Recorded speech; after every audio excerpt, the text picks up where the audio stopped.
The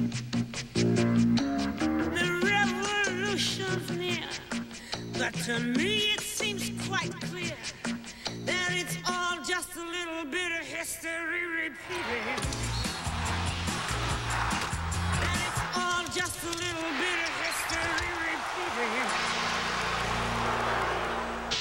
It seems they're always making history in the ACC, college basketball's toughest conference, with 7 potential NCAA teams still alive. And a sellout crowd of over 23,000 has packed the Greensboro Coliseum to be part of it.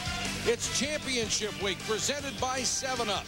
The quarterfinals of the ACC, with the North Carolina Tar Heels taking on the Yellow Jackets of Georgia Tech in the second game of the day. Earlier this afternoon, top-seeded Duke eliminated the Virginia Cavaliers. Virginia has played its way in with an overtime win over Clemson last night. Tonight's games scheduled for 7 and 9. North Carolina State against Florida State, Wake Forest against Maryland. Our star watch today, 2 outstanding guards, 1 for North Carolina, 1 for Georgia Tech. Dick? Well, I'll tell you, Raymond Felton can really handle the rock, distribute it with the best. Jarrett Jack has stepped up in his second year. He's scored 12 points a game. His assist-to-turnover ratio is almost 2-to-1, and he's really so quick with the basketball that he puts terrific pressure always on the defense.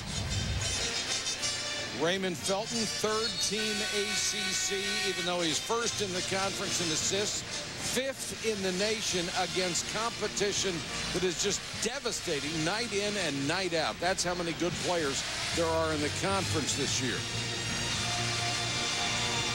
Roy Williams with the best winning percentage of any coach in college basketball, 79+% in his 16th season.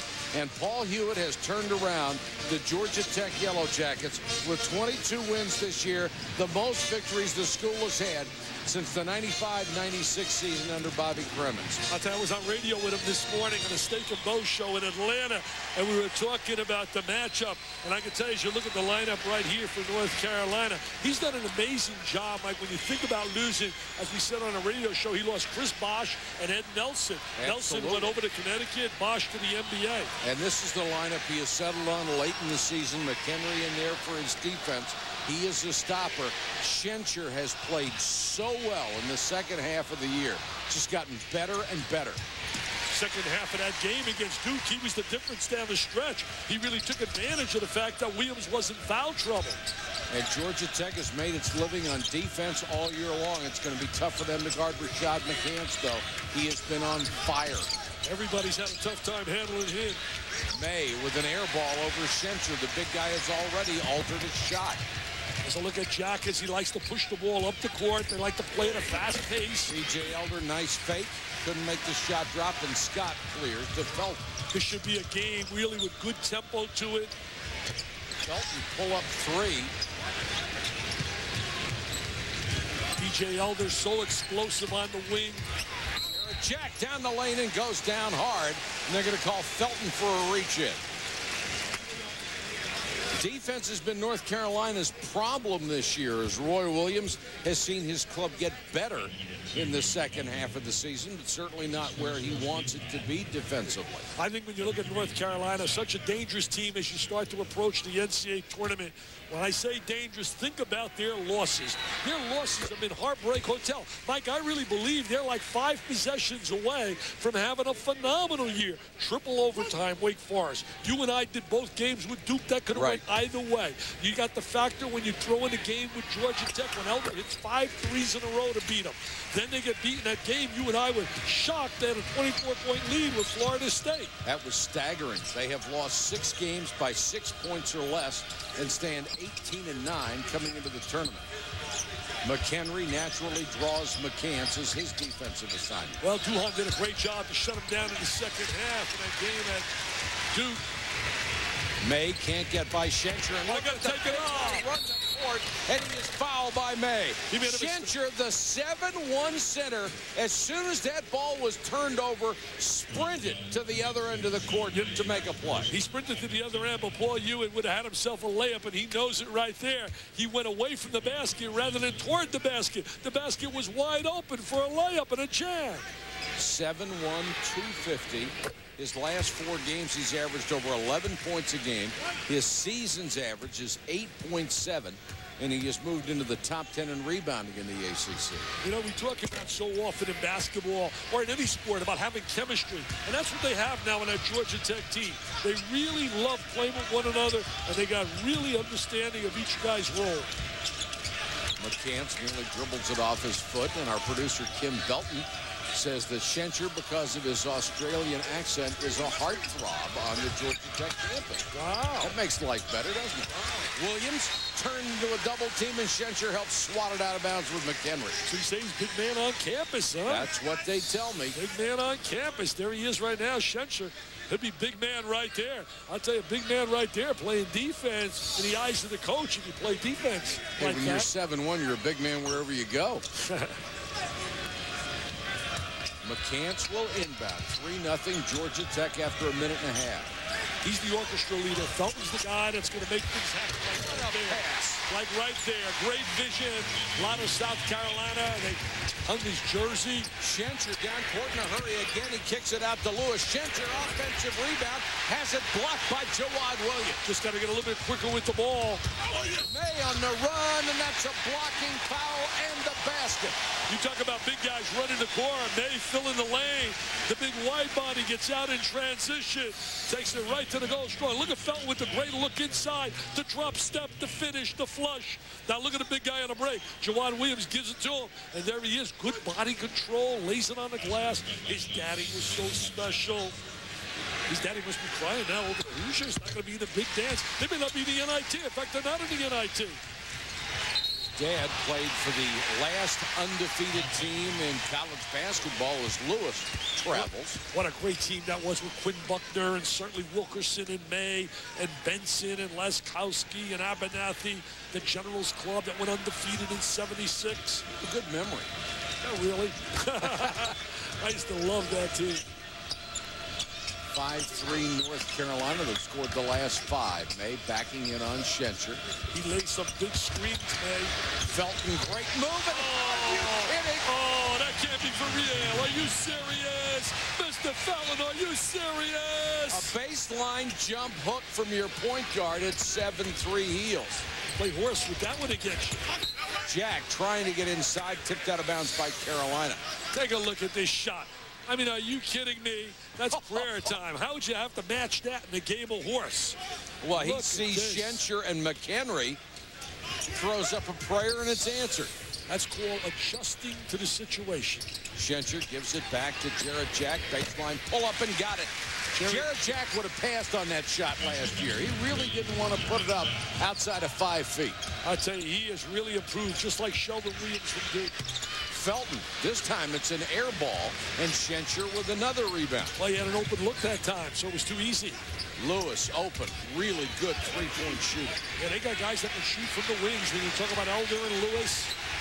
Well, McCants working hard on defense, so it's Felton stole that one, and Elder saved a breakaway layup by tipping the ball away. I'll tell you, both these clubs have the potential to be outstanding teams next season. They really do if everybody comes back to school. Look at the denial right here. See the good denial? That's ball, you, me. That's the defense you like to play. Ball, you, me. You want to make sure it's never ball, me, you. You're confusing me again.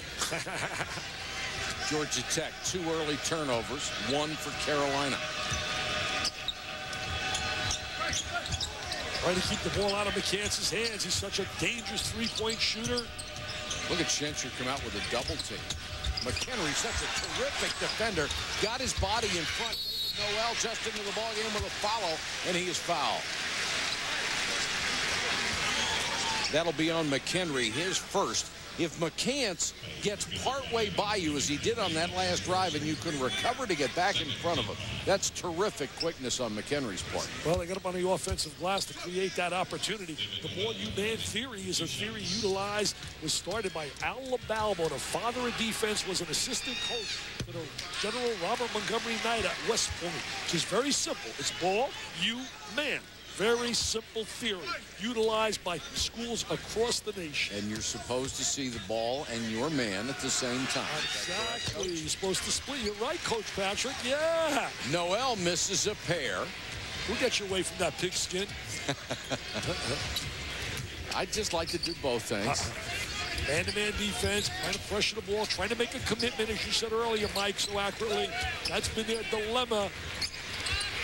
Jack will fire. No good. Nice screen out by Jawad Williams. He did a great job blocking out and lost Bart. See, I think the kids are buying into the Roy Williams system now. They're starting to understand what it takes to win. Look at that speed. Jack, 2-on-3. Schenscher tried to keep it alive, and it's off North Carolina. He had a tough angle right there on that shot, Jack, but you could see his speed. His speed is just incredible. As you look at Paul Hewitt, who did a great job at Siena. Look at that speed. I mean, with the basketball, he's as quick as anybody. May will come back in. Williams will get a breather for Roy Williams in the heels. All kinds of rumors. New York papers filled with Paul Hewitt as a candidate or as a guy that would love to have down at St. John's. Not going to happen. He's going to stay right where he's at. Schenscher on the inbounds play, and Luke Schenscher showing quickness inside. Well, he shows quickness, Mike, but a breakdown defensively by North Carolina. Lack of communication. Long three, off target. Schenscher diving, trying to keep it alive. Bounced off of May or Georgia Tech. And Schenscher is asking for the call. He won't get it. You know, Felton misses that open three. That's been the dilemma with him. I really believe he's got to come back to school and work on that perimeter game as Schenscher gets a layup. 3 points and 5 rebounds for the big man.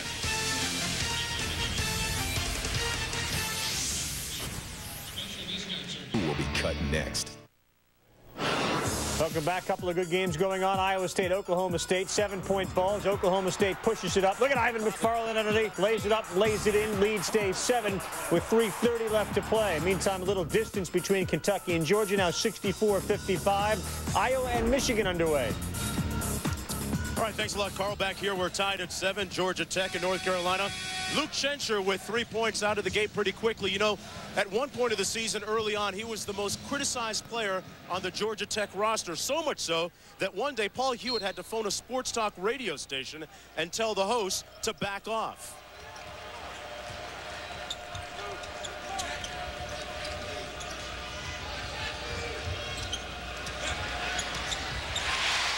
Back to action, and the basket by McCants. You know, you talk about star power. When you look at North Carolina, McCants, you know, leads the league in scoring. You got rebounder. Leading the rebounding is May. And in assists, you got Felton. So all 3 guys lead in their categories. And that's never happened in the ACC, wow, where 3 different guys led in those 3 categories. It just tells you the quality of the starting 5 that North Carolina team has. Their problem has been depth. Well, you know, McCants right now, he's got 1,132 points coming into this game. That's 50 fewer than Michael Jordan had in his first 2 years. But when Jordan played, there was such balance on the club and moved the ball. It wasn't a situation like where McCants gets a little bit more of a green light. Jack Emanuel will be called for a foul as Muhammad comes into the ball game and is fouled. Let's go back to that soundbite from Paul Hewitt on the criticism of his big One center. guy was riding to work, and I heard some guys bashing him. He had a subpar game. And I just called him and just told him, I said, you guys are way off base. It was very early in the season, and Luke has gone on to make that phone call look very good because he has played very well. He's arguably the most improved player in the league. He's certainly the most improved player on our team.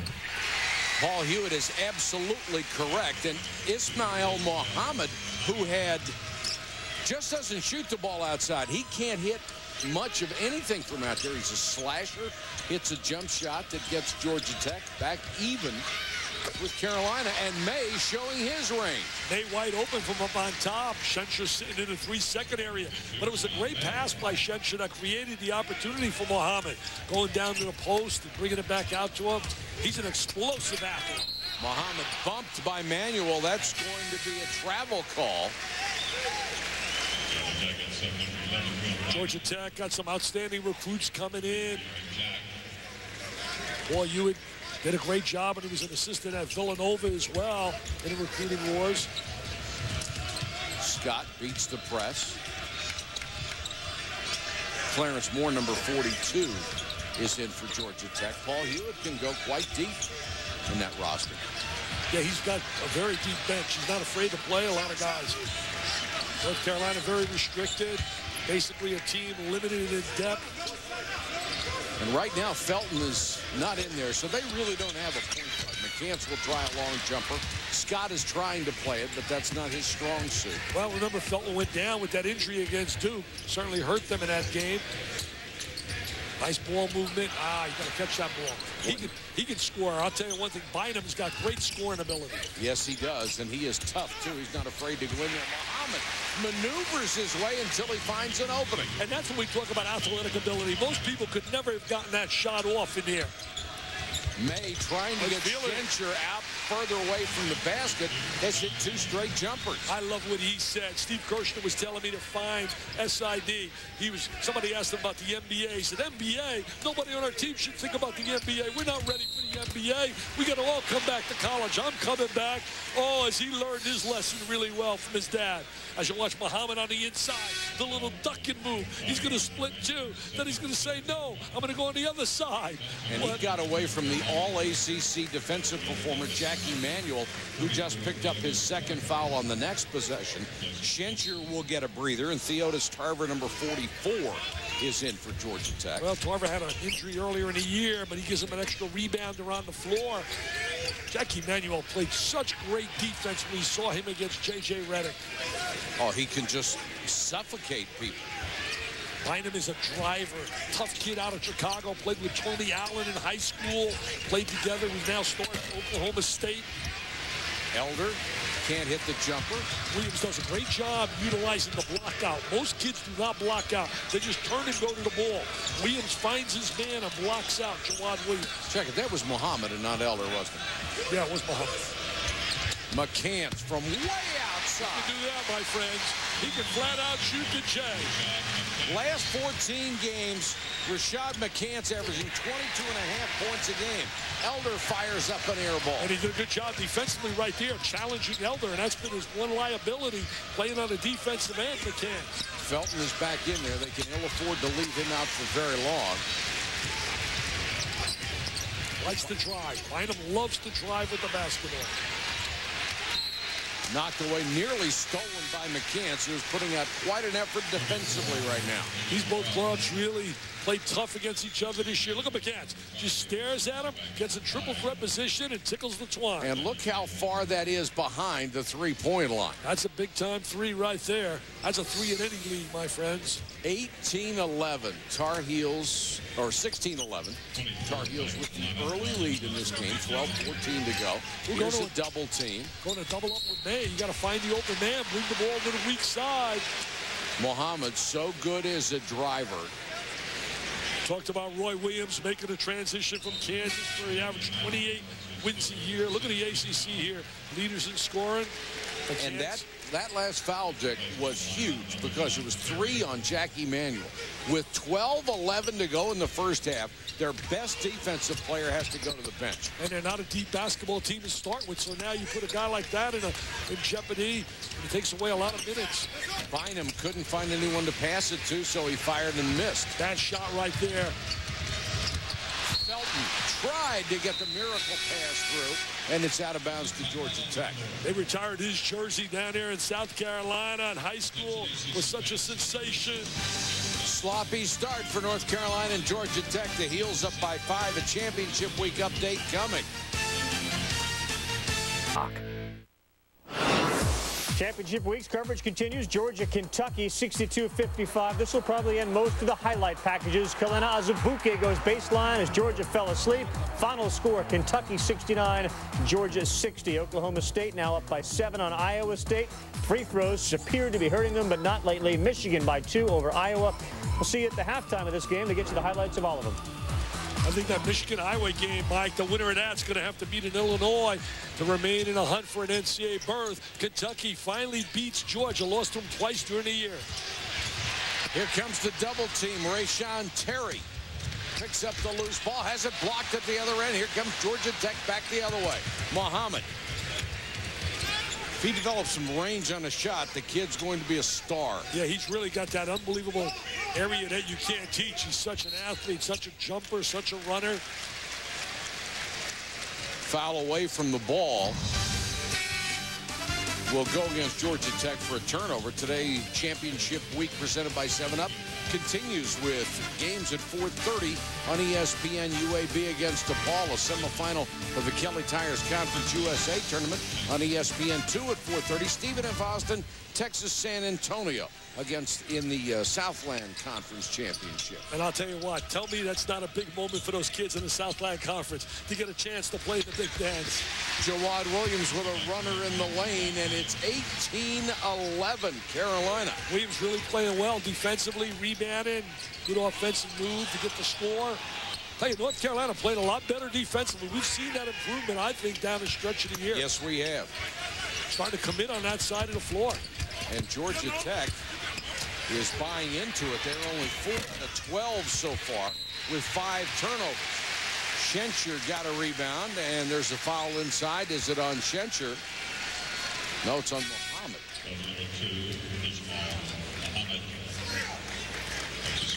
The guy that's on the sideline that can come up and give him a lot of points is B.J. Elder, who's been really quiet here today. Tech has taken 6 3-point shots in this game and 0 for 6. Yeah, haven't made one. And they are a very good 3-point shooting team. Very explosive, put a lot of points on the board. Great transition team. North Carolina executing well in their half-court game. Felton left alone, got it. Good execution right there. Made the extra pass from the interior out to the perimeter. And Felton knocked down the open jump shot. Jack got it into Schenscher, and Schenscher will draw the foul from Jawad Williams. See, if he works on the weight room all year, gets a little stronger physically, and take the ball up just a little quicker, he hesitates. He already made his hands better from a year ago. He had terrible hands last year. They throw a ball in, he couldn't hold on to it at all. Obviously, he has done a lot of work and improved dramatically. I'll tell you one thing, Mark, he's really improved those hands, and if he gets a little bit stronger physically, he'll be a major force next year. Yeah, actually, Dick, what he did was up his bench press about 45 pounds. He'd been working out with former Georgia Tech star Malcolm Mackey, who also played in the NBA, and he got his conditioning guys to the point where he ran a 5:40 mile during their conditioning test. So Luke Schenscher realizes what's happening with his body, and he's getting it to where it needs to be. Back to you. I'll tell you what, Mark, you find a guy who's 7'1", who can run a 5:40 mile. You have somebody who's a pretty darn good athlete. That's not bad. 5'40", that's a year league. I used to do better than that. What about now? Now? I drive a mile in 5:40. No, I've driven with you. That stops at North Carolina, 10-0 run. It's 21-13. Scott has that close range.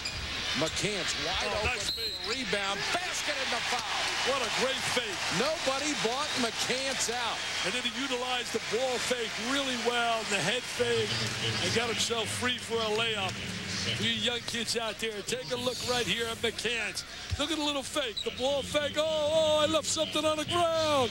Oh, McCants with the score. This guy can be so good. He can low post you. He can post inside. So effective. I think he's the best post player and from the guard spot in America. And he has done so much more of that in the second half of the year.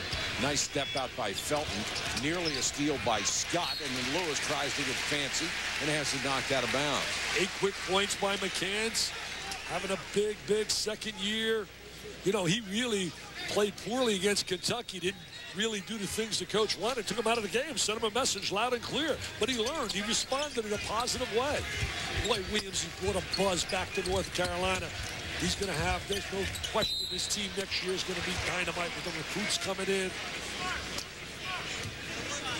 He just knows how to win. The man just knows how to win. Well, he did everything at Kansas except win a national championship. Well, four Final Fours, 14 consecutive years in a big dance. Came back home. Too tough to say no the second time. It's a longtime assistant to Dean Smith during the halcyon days of North Carolina that, of course, lasted for a long, long time. There's no question he sat on that sideline for 10 years, for a decade, next to Dean Smith. I think you'll learn a little bit sitting next to him. I mean, he's got a great book out now called The Carolina Way, which is all about leadership. This is a double dribble on Felton. He'll turn it over with 9:44 to go first half. Heels leading by 11 over the Yellow Jackets. Yellow Jackets don't have that bounce to their step that we saw No, against Duke. Am I wrong? Or No. that's just what I see here.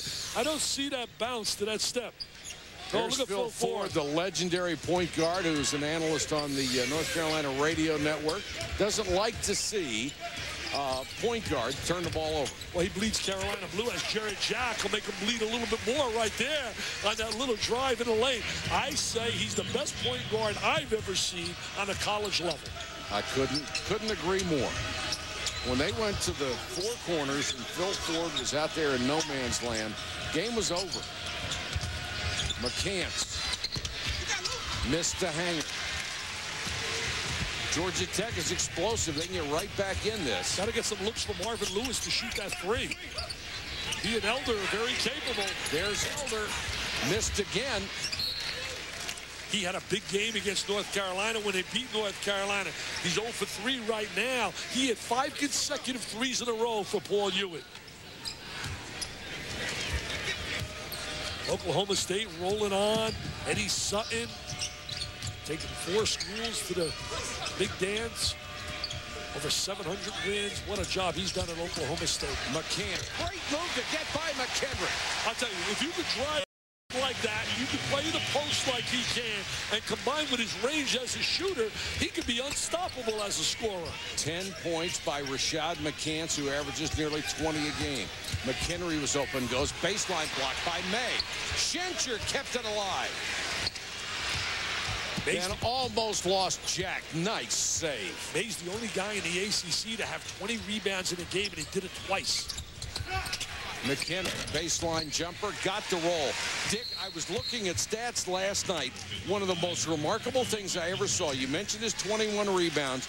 He has 2 20 career rebound games. You know how many Billy Cunningham had? 12. Wow. Billy Cunningham had 12 20 rebound games. Billy Cunningham was the kangaroo kid out of right. Erasmus High School. Erasmus High School out of Brooklyn. The same high school that he went with. You know he went to high school with us. You looked at Paul Hewitt. No. You'll never guess. You'll never guess. I'm not. Funny girl. Barbara Streisand. Yeah. I wonder if Billy Cunningham tried to date her when they were in high school. You'd have to ask Billy or Barbara. If I knew, I wouldn't tell you.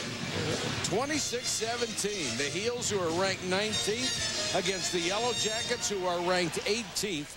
2 of 5 top 20 teams in the ACC. I'm telling you, Mike, North Carolina is my dark horse team when I look at the NCAA field. I really believe if there's any team out there, you don't want to see that name North Carolina next to you. They're not going to be certainly a top 3 seed, and to me, they're going to be a real dangerous team. Scott out of the corner, too strong, chased down by B.J. Elder. And his pass, too strong for Jack, recovered by Felton. Georgia Tech played much better in that game against Duke. They were much more effective offensively and defensively. Jawad Williams, Sheldon, or Schenscher may have bothered him from behind, but Williams hangs in there, got the rebound and the follow. Jawad Williams really playing well, active on the glass, defensive boards, as well as the offensive boards. If Georgia Tech's going to win this game, B.J. Elder's got to get going. He and Marvin Lewis got to start making some threes. Elder's being guarded by Rayshawn Terry. Yeah, Terry getting some minutes now. Elder and Lewis 0 for 4 from the floor so far. Trying to shadow Elder everywhere he goes. Now he's trying to come along. Gets bumped. He gets bumped. He gets bumped 4 times. So wait a minute, I'm playing basketball. Look at this guy bumping me. I tell you, it's amazing if you keep your eye on a player away from the ball. Yeah, so many people one guy. just focused on the basketball. You watch the action away from the ball. Elder will go to the free throw line. He is 6th in the ACC in scoring, 8th in field goal percentage, 9th in free throw percentage. Made 2nd team ACC, the junior out of Madison, Georgia. Well, the first team was McCants, Hodge, Pickett, Duhan, and Gray. Second team was Reddick, Elder, Melvin, and May and Williams. Sheldon Williams. You don't see the name Daniel Ewing on any one of those 3 teams. I'll tell you what, if there's 15 players better than him, then you got yourself a dynamite lead. 7:26 to go in the half. It's 28-19 North Carolina. so they don't come with little toys. On Schenscher. He laid some good screens today. Felton, great movement. Oh, that can't be for real. Are you serious? Mr. Felton, are you serious? And that's the way we called it in the moment. Tremendous play by Raymond Felton. 28-19. Welcome back to Greensboro, everybody. Mike Patrick, along with my Hall of Fame nominated partner, Dick Vitale. Mark Jones is with us. He's so good looking, I'm sure he was nominated for something. But this is the ACC quarterfinals, a day we look forward to all year long. Oh, it's special. I think this year the ACC is going to really have special recognition in the NCAA tournament. I think we're going to see 7 teams out of this conference get in. I really believe that Florida State's going to get the nod because of the toughness of this conference. And the last 2 years, there's only been 4. And you mentioned Mark Jones and his good looks. I only wish I had his looks and his clothing. Just those. McCants lost it on the way in. Elder reached in, or Jarrett Jack reached in and just got a piece of it, enough to mess up the timing. Georgia Tech's got to go on a little spurt right now. They've been a little bit flat. North Carolina certainly has had dominance here early. Boy, you would really trying to egg them on, but they got to get a little spurt going here. Georgia Tech only has 6 field goals so far in this half. Jack trying for a 7. Yes, he did. He got flattened. Lewis comes up with it. Lewis with a runner. He can shoot the ball, Marvin Lewis. Very capable. That's a deuce. Shot the medium range jump shot. Previous possession, I thought he got fouled. And that's his first basket. 28-21. McCants. Rebound to Tarver. Tarver gives him an extra body. Had a knee injury earlier in the year. Moore, he's got range too, and Moore hits the 3.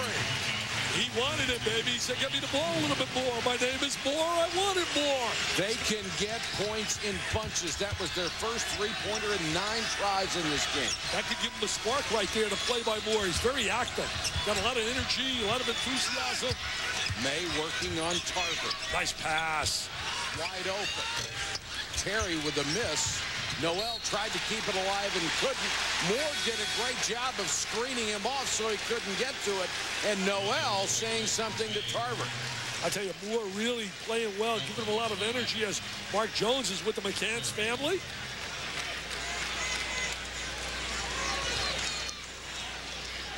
Shot with 10 points in the ball game, a wonderful year this year, leading scorer in the conference. How much do you think a change in scenery on the bench new head coach has had with his effect in his play? He's had a tremendous effect with his maturity of play, increased tremendously, and he's an asset to the team. I just think he's become a better all-around player. Dad, James, Rashad has always been known as a very fiery, feisty type of player. Some people kind of questioned last year anyway his attitude. Has he harnessed that at all? He seems to be a lot more productive. Well, I don't really think he had an attitude. He just liked to win. And people want to interpret that into something else. And he's doing exactly what he's been able to do all along, play basketball. I mean, I haven't seen any problem in this game since he's been playing, if you ask me. I asked you a moment ago, is he coming back next year? You said definitely yes. Did you mean it? Yeah, he'll be back. There you have it, guys. Back to you. That's great news. I'll tell you, proud mama and papa, they should be proud because he has matured. I like the word his mom utilized. Maturity has been added to his game. And the officials during that last break talked to several players as Felton hits the 3. Duke Edsel, Leslie Jones, and Jamie Luckey saw it getting way too physical. Guys yapping at each other and throwing forearms, and they told him to knock it off. And that's really a good bit of officiating. Gather it before something happens out there. Big 3 by Felton in the last possession. Muhammad, what a great drive. That's a super move, Mike. Going down the lane, whirling. I mean, spinning in the lane, using his left hand. He's a lefty, obviously. Look at the quickness of Felton. Boy, you just can't press him. He blows by everything. And when he's making the 3-point shot, he is just so effective. And Muhammad playing defense will be called at the other end of the court. That will be the second foul on Muhammad. As Muhammad goes between the legs, he's going to spin in the lane. And there he take it up strong, going to the right, using the left hand. That's a strong hand. You know, they're really nervous down there at Georgia Tech. They're waiting anxiously for the word from Randolph Morris, a 7-footer. Will it be Georgia Tech or will it be Kentucky? That is the choice. The young man's narrowed it down to both those schools. McCants at the line with that sweet stroke. As a kid, McCants would pretend to be Grant Hill.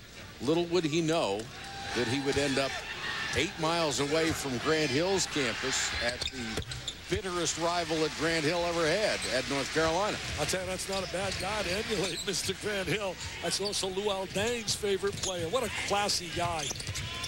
Want a little half-court trap? Schenscher back in there to Lewis. And Lewis, the pull-up jumper, got it, and he knew it. Lewis was headed down court when that ball was at its apex. He wasn't waiting. And we said, don't get back in the game and start making some threes, and that's exactly what's happened right now. Williams trying to get by Schenscher. And Schenscher has done a really nice defensive job. Elder is called for a push-off on the rebound against Noel. I'm going to tell you who gave him a big lift. The kid Moore when he hit that three. Watch the reaction on the jump shot. He is going down court before that ball got there. He knew it was in the hole. Yeah, he felt it. He was in the rhythm. He's just a great shooter. If he gets open, he's going to count. Noel will go to the line. Noel, a critical player for this club, a 6'6" sophomore. When May gets in any foul trouble or gets tired, he's got to come in and play the post at 6'6".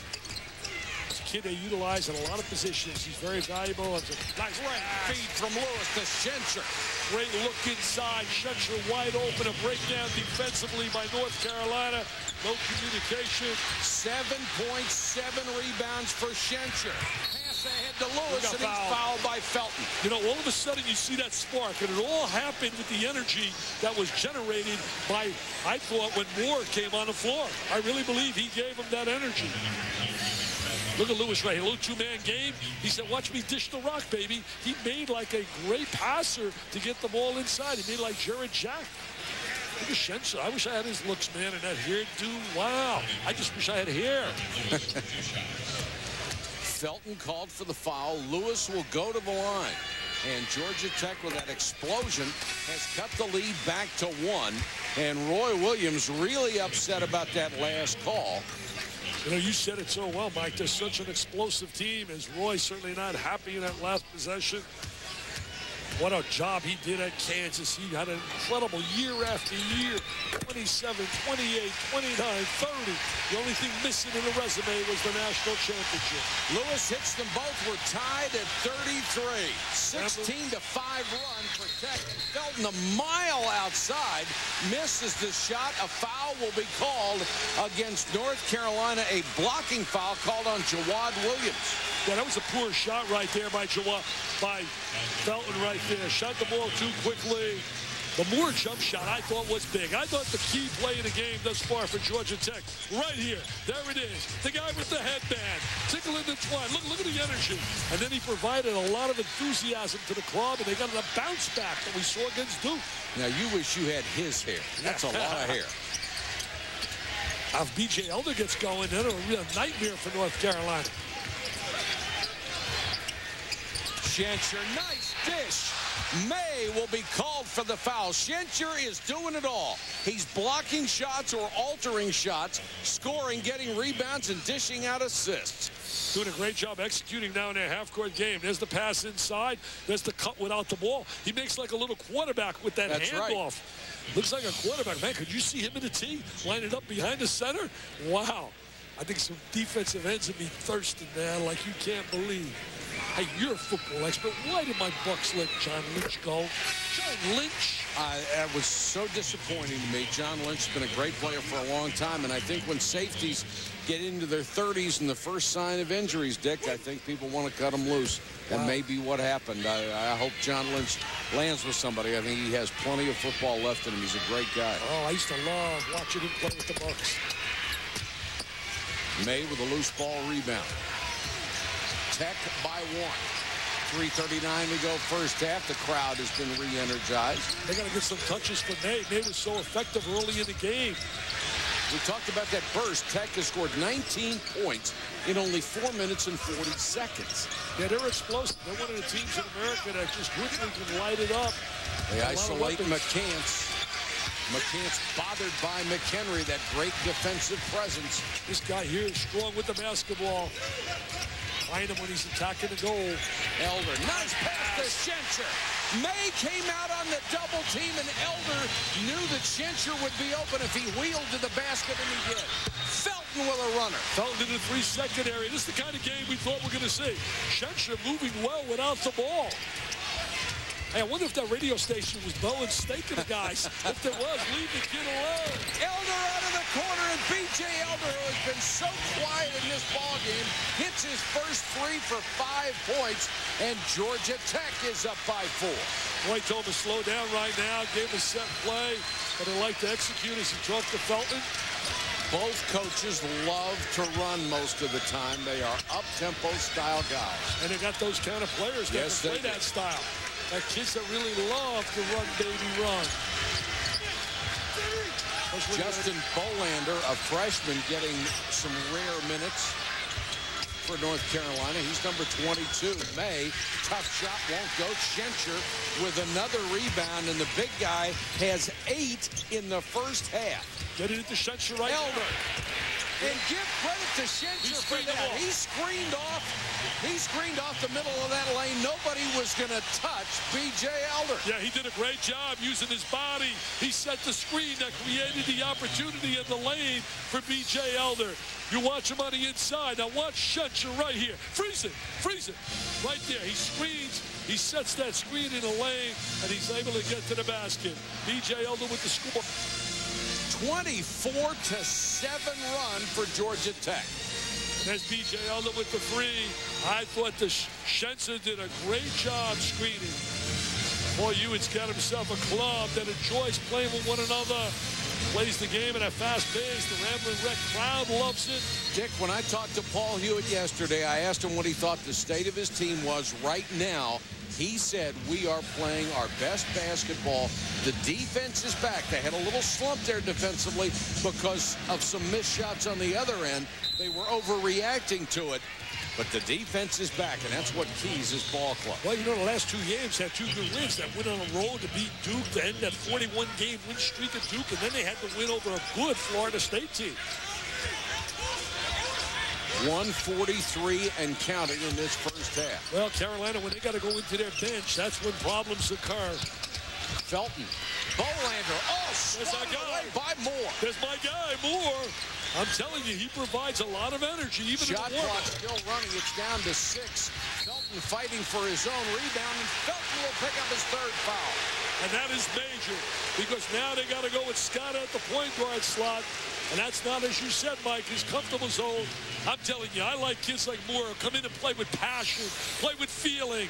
Take a look right here. The guy with the headband, he's easy to spot. There's the block shot. And now he's going to hustle after the ball. Boy, Bolander thought he had an easy one. Not at this level, nothing's easy. No. He's a walk-on when you talk about Bolander. Moore sat out all last year. Just didn't know if he wanted to play basketball anymore. Asked for a chance to come back and play. And to his credit, Paul Hewitt said, let's forget about what happened last year. Come on back and play. And now Felton has to go to the bench. And when we talk about Melvin Scott as a point guard, he had 71 assists and 61 turnovers. That is not acceptable at this level of play for a point guard, but it's not his fault either. He's a shooting guard. He's a shooting guard. He keeps asked to do something that's not a comfort zone, but he's going to have to do it right now, and they're going to attack him a little bit. And Georgia Tech has gone from down big to up 7. Such an explosive team, Mike, as we talked about earlier. May double team, wheels into the lane, draws the foul. May was so effective earlier in the game, and then they forgot to go to him inside. He shot a couple of good jump shots as well as posted up on the interior. I know one thing. If I'm the AD and I'm the administration at Georgia Tech, I am going to lock up Paul Hewitt for a lot of years and give him a lot of cash and keep him right there in Atlanta. I'm not going to let this young guy get away because this guy has stored them all over. Just contact Mr. Hewitt's agent. That would be Mr. Vital, and 10% will go to the west coast of Florida. May at the free throw line hits that one to cut it to 42-36. A minute 9 to go first half. You know, Tech had 15 points in the first 12 minutes. The last 27. We talked about their explosiveness, not only their ability to run the court, but their ability to block shots and make steals for easy ones.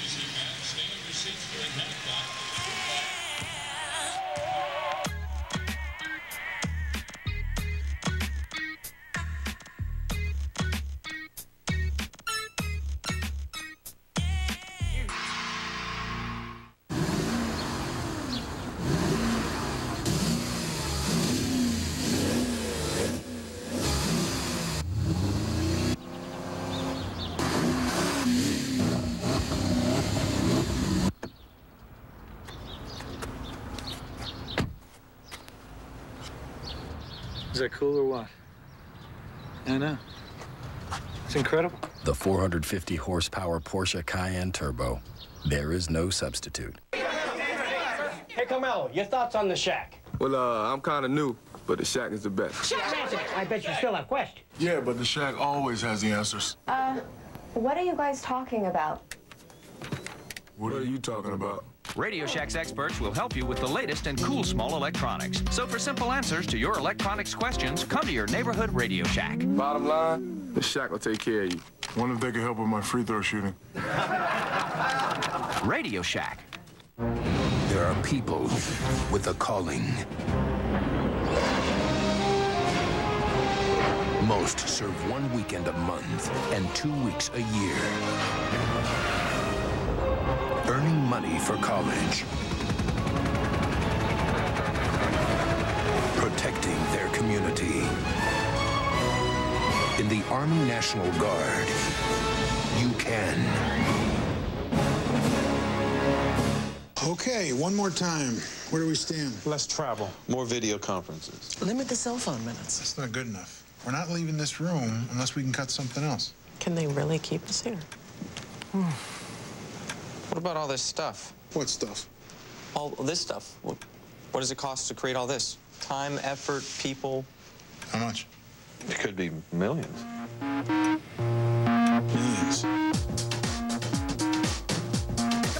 Come on. With Jay Billis, I'm Carl Ravitch on the 7-Up Halftime Report. Duke does what it always does. They win another ACC Tournament game. Cats get their revenge over Georgia. And finally, OK State puts away Iowa State. They're all #1 seed candidates. Who played the best? Oklahoma State looked awfully good in the second half against Iowa State. They shot 65% in the second half. Joey Graham with a big ball game. He was hard to contain. Highlights of those stories and a Gene Katie back to Purdue update coming up. All right, Carl, thanks very much. Georgia Tech, 5 players with 6 points or more in this first half. They lead by 5 as we have hit the 1-minute mark. That third foul on Felton could be a big foul here in this game. Elder bricks the 3 this time. Bolander with the rebound. Here comes Terry. Unfamiliar faces in there for North Carolina. May misses the little chippy. Right now, you want to get a good shot in this sequence. You're up 5. It's an 8-second difference between the shot and game clocks. Do a great job screening and releasing with Schenscher.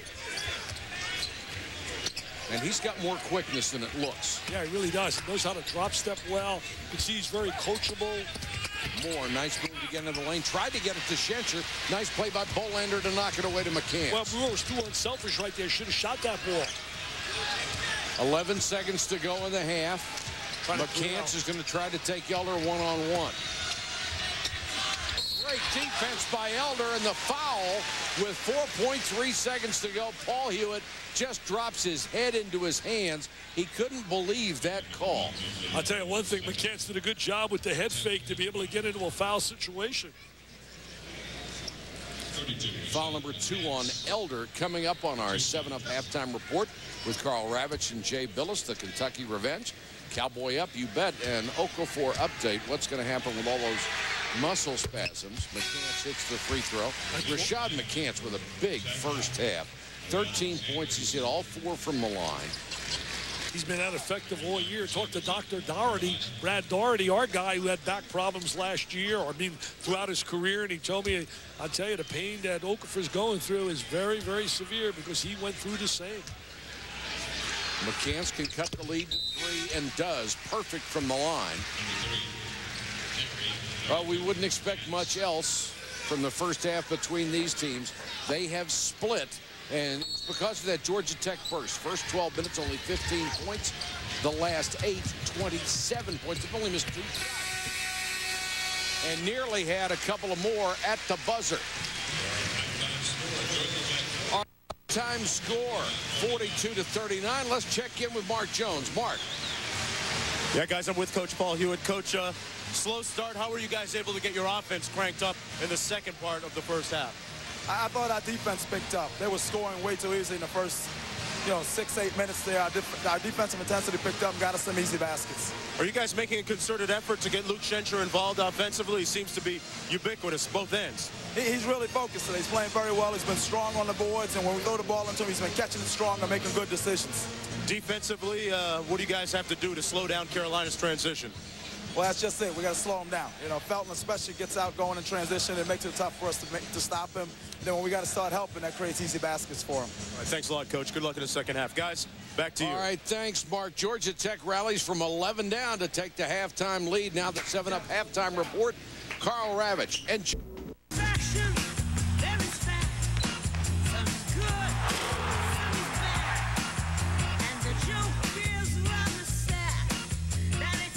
just a little bit of history repeating. we're in the quarterfinals of what could be the greatest ACC tournament ever.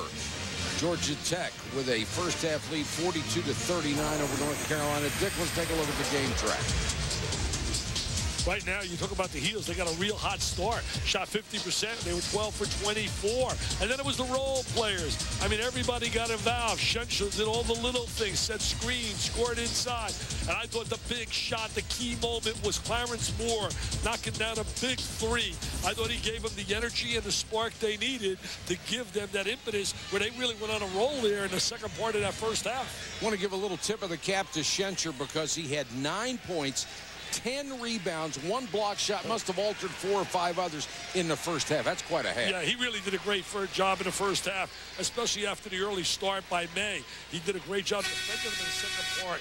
Mark, what do you have? Well, guys, Roy Williams, head coach of Carolina, came out of their locker room a few moments ago, shaking his head, saying, Mark, we have to get better shots offensively. We're going too much one-on-one, and defensively, we've been coached much better to defend the pick and roll than what we've shown. We show, recover. We're not doing it right now. Back to you guys. All right, thanks, Mark. They just changed the out-of-bounds call. It will go back to Georgia Tech. Sounded like he gave our guy, Mark Jones, a nice little coaching clinic on how to play the screen and roll. Wow, we have a little clinic going on, Mr. Jones. A lot of confusion right here. Duquette's going to take charge with Leslie Jones. We'll check the clock to make sure the clock is synchronized. Mr. Lucky right there. As you look at the first half numbers right here. Georgia Tech shoots over 50% with a 3-point edge at the free throw line. The rebounding numbers are even, and the 3-point field goals virtually even. McCants had a big first half offensively. He had a great start in the first half. Schenscher takes it all the way in, and it's an offensive foul on Schenscher. Schenscher going to the basket right there. Defense rotated over. No 7-1 guys should be able to drive 20 feet. He utilizes those elbows. I'll tell you, takes it over. Defense rotated right over, and there was the charge. Felton is back in there with his 3 fouls. Jackie Manuel also picked up 3 in the first half. Manuel will not start the second half for Carolina. May's offense virtually disappeared after he found out he couldn't shoot over Schenscher, but that time he drove, got the basket, and drew the foul. I tell you, McCants did a great job giving the rock up right there. He got a screen from his buddy. Watch the screen. Freeze it. That's that screen, and now he's going to release after the screen. And there it is. Round his back, the little bounce pass with the left hand. Good job right there. Poor job of defending that screen and roll. Didn't show, didn't release, and step out on the man. May's first field goal in 14 minutes. We are tied at 42. Jack trying to get by Felton into Schenscher. Nice pass out to Jarrett Jack. A little baseline runner. Threw it up short-armed. And it's out of bounds to North Carolina. Yeah, Jack should have just taken one extra dribble, exploded, had himself a layup. I think he kept waiting for the defense to come, and nobody ever did. Yeah, nobody arrived. Stepped out. McHenry back in there for Georgia Tech. He's working with 3 fouls. 5 ties, 2 lead changes. We'll probably have double that in the second half. McCants, beautiful reverse. That's a great example of moving without the basketball, adding a lot of versatility to his game. Earlier this year, I thought he became one-dimensional, want to shoot nothing but threes. McCants 16, it's a 9-0 run. May with a rebound. Good things happen when the ball touches May as well on the inside. Felton always trying to penetrate. May, 18-footer. McHenry with a rebound to Jack. B.J. Elder blocked from behind by May. Schenscher got it and put it in. There, you hang around the basket. The big guy comes up with the loose ball and converts it. Jack and Felton, what a matchup at the point guard slot. This conference loaded with outstanding point guards. If I were recruiting, the first thing I'd do, man, is find the best point guard I can find. Gotta have one. You can't win without him. He's the engine. He's the catalyst. He's the guy that makes you go, the orchestra leader. McCants got the basket and the foul. That's a scorer, man. That's super strength to be able to make that happen in that lane. And the foul was on McHenry, his 4th. That is huge because he's the guy that's got to try to slow down McCants. Look at the strength inside now. With people hanging right on him, he's able to get that shot off. I mean, he's scoring in a variety of ways, man. He's like Baskin-Robbins. He's got all kinds of varieties. Got every flavor. Yes, McCants, sir. who averages 19-9, has 18 as McHenry has to sit down. Picks up his 4th foul, a minute 52 into the second half. Mike, remember earlier in the year we had them. He was one-dimensional. He wanted to shoot nothing but threes, McCants. Now he's scoring in a variety of ways, moving without the ball, posted inside, driving. And you've said for a long time, you thought if he could really pick up his scoring average if he actually go inside more. Jarrett Jack with a drive. He'll get the bucket and draw the foul. That's what Jack should have done in a possession before. Just go right to the basket with authority. He really explodes here, uses his great quickness, protects the basketball, seals it off with his body. Sean May picks up his 3rd. Well, you think about the point guards. Gilchrist certainly becoming solid for Maryland. Chris Paul at Wake Forest. I mean, there's a host of them. There's Drew Hahn, as you take a look at the Star Watch right here. Jack and Felton. Exactly where you would expect them to be. What a 2-man game you played here. McCants really feeling it. That one rimmed out and more with a rebound. Nearly threw it away. Jack, beautiful crossover. One area they've done really well, Georgia Tech defensively, is getting back in transition.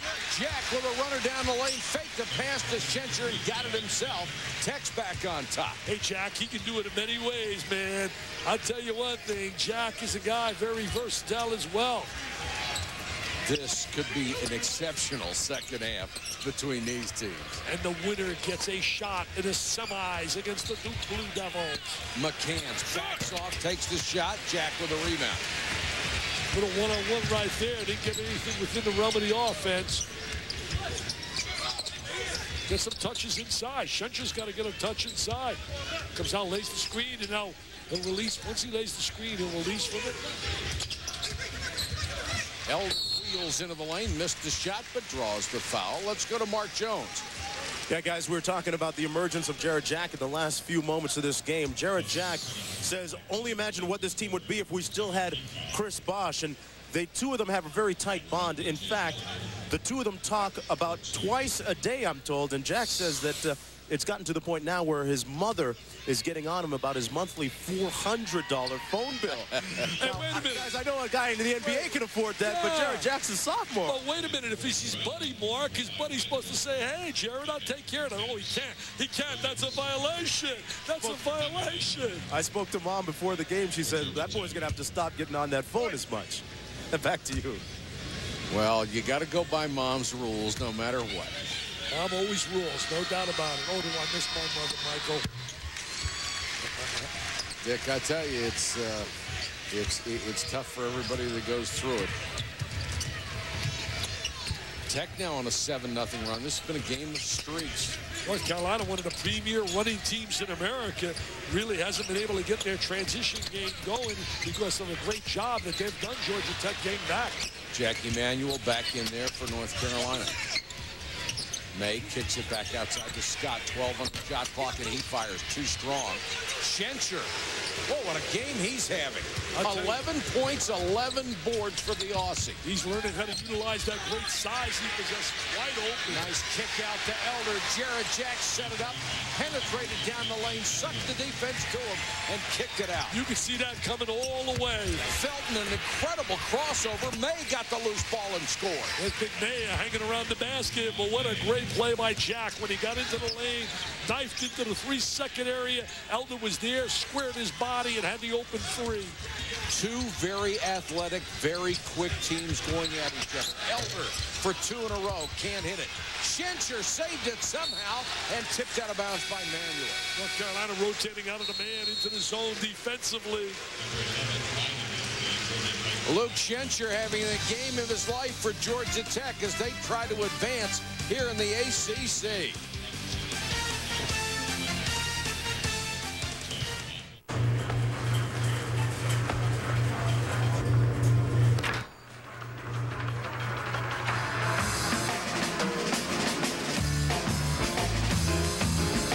Bacardi Silver Raz, premium malt beverage. 5% alcohol by volume. All the passion of raspberry.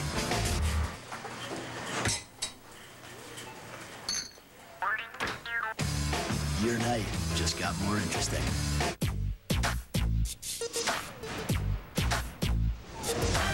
Aren't you gonna let me in? Friends call me king. Let me guess, you're looking for a queen? Don't cut a brother no slack, baby. This is America. All you need is a dream and the will to make it happen. Here I come. DMX. Never Die Alone. Rated R. March 26th, only in theaters.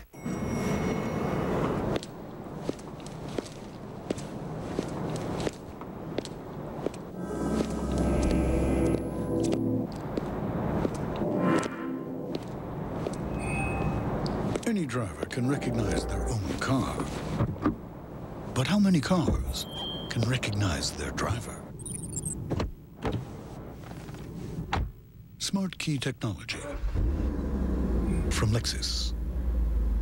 Last week on Dream Job. It is time to see how they work with the partner. I'm getting quickie with it. Everything was falling for LeBron James. Indeed it was, Mike. Some of you people think that you're probably breezing through. Well, you're not. You flubbed a lot of lines out there. You had a rough go. You have an interview subject there. You have questions you want answered. Make him answer. This is SportsCenter. It's not Seinfeld. First to go was Quiggs, then Lori. This week, with only 8 remaining, 2 more will be cut, and your vote counts. Dream Job, Sunday at 10 on ESPN. Who will be cut next?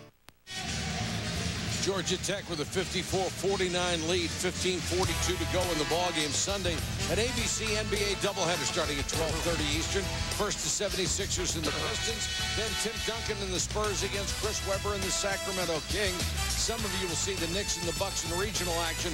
Then Sunday on ABC, beginning at 12:30 Eastern, ABC home of the NBA Finals. Well, there's a Hall of Famer when you talk about certainly Larry Brown doing a great job. Luke Schenscher, 2 of the biggest games he's had this year. 18 points, 8 rebounds against Duke. 9 points, 11 rebounds against North Carolina with 5 blocks. But today he has been nearly perfect. 11 points, 12 rebounds. That 12 rebounds ties his career high. Really playing great. There he is, just on call. He heard you, Mr. Patrick, and there he is, scoring inside with a jam. I mentioned Larry Brown, coaching now the Pistons, former North Carolina star. One of the real guys loved by Dean Smith. 56-49. Felton tries to get inside, fouled by Bynum. Trying a little isolation right there, one-on-one. Now watch Schenscher. He is a guy who really plays within himself. He knows what he can and can't do. You know, Georgia Tech opened the season 12-0 by margin of victory, 25.6. And in those wins were a blowout over Texas Tech, blowout over Connecticut. Then they finished 8-8 the rest of the way. Jack Emanuel slashes inside to make it 56-51. And Bynum can't control the pass out of bounds. Every time you think Georgia Tech might get a little bit away from them, North Carolina, too talented, comes back with a big play. Place has been quiet most of the afternoon. Really haven't seemed to totally get into it yet. Not many turnovers in this game, particularly with the pace that they have played. Clear out from McCants. Now here's the double team. Georgia Tech defensively is really making North Carolina have to play 5-on-5. Certainly that's a great way of getting ready for the NCAA tournament, because in the NCAA tournament, games become a little bit more 5-on-5. Teams get a little bit more conservative. Coaches reduce their substitution pattern a little more. You better be able to execute in a halfway game within 6 games in a row when it gets to the NCAA. Marvin Lewis picked up that last foul, his second. McCants against Schenscher. He bothered him. He bothered him. He did. He bothered him with that size. He's altered half a dozen shots in this game. Lewis for 3. Rimmed out. Here comes McCants. This is what they do well. Get it to May. And he's blocked and fouled by Lewis. That'll be 3 on Lewis. That's North Carolina at their best, when they're able to come off the glass with the ball, kick it out, get the lanes, get in transition. May, for a big guy, really runs well.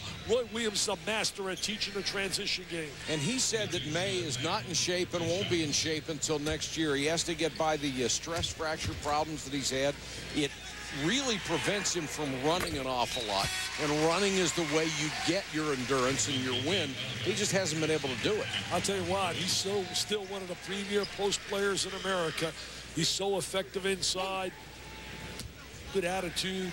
He gets turned down before the games. He listens to some music to get him going, and guess what he listens to? Michael Jackson. All right. Yeah, listens to Michael Jackson. Got an old Thriller CD in there? Got the CD playing as he's warming up.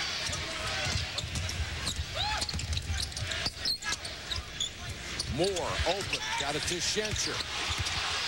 Trying to go under the basket and does. Schenscher finally misses his shot. Look at Felton. Noel had it blocked by Moore. What a great penetration right there by Mr. Felton. He was like the 3D man. Drive, draw, and dish. He just blows by people. He's incredibly fast. Take a look at right now this possession right here. Jarrett Jack, little backdoor cut, and then hangs in a lane, goes right down the gut of the defense. Now watch the penetration. He spots the open man. There's the kick out.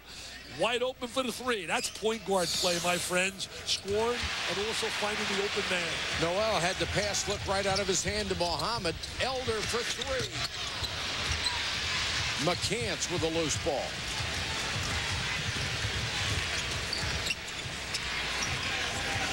May sets the screen for McCants. Yeah, he wants that big screen. Then he becomes the most dangerous guy. He steps away from the screen. May off balance in the lane, can't hit it. Schenscher with another rebound. Well, he's got those elbows up high. 13 boards for Schenscher, and the injured player is B.J. Elder, who goes down holding his left shin. The 13 boards, by the way, a career high for Schenscher, and this would be crushing for Georgia Tech to have their leading scorer, B.J. Elder, injured.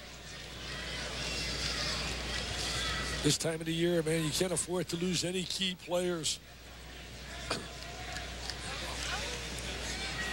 He rolled his foot right here. You saw it in that area there, number 1, B.J. Elder. Looks like he's going to be okay. Looks like he's going to be able to walk it off. And I tell you what, those things hurt like the dickens at the beginning. But if you can walk off, you're going to be in pretty good shape, I think. He's 3 for 10 right now. Certainly not having a great shooting night. He's got 12 points. So valuable to this team. He's such a guy that can put points on the board quickly. He had 5 threes in a row at a crucial time in a second matchup with North Carolina. Now, one of the problems with an ankle injury like that, you come out of the ball game and the joint starts to get cool, and it makes it even stiffer. They're going to rotate into the zone right now, North Carolina. Let's take a look right now how they started and how.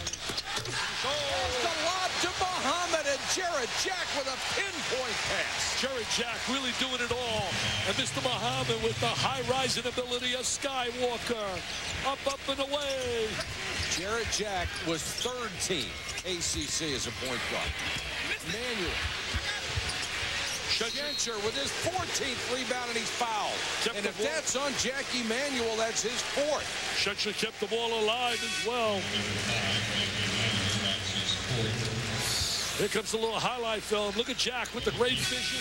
Throws it up, and there he is, way up, and away. Jam City, Mr. Muhammad. And nobody, Dick, is going to stop Muhammad once he gets airborne. He can jump over anybody. They were devastating when I watched them on TV in that game against Connecticut, putting on the transition game. Fourth foul for Jack Emanuel. They got to attack Felton, try to get the fourth on him. Lewis got it for three. They got different weapons. That's a big three.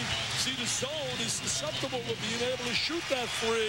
Georgia Tech's biggest lead. Felton comes back the other way, foul before the shot. Dwight Williams trying to protect some players also by going to the zone like Felton. But they're a dangerous team because they can shoot that three and get in a gap. Working on that ankle right now. Normal procedure is to cut off the tape and then tape it back tighter if possible.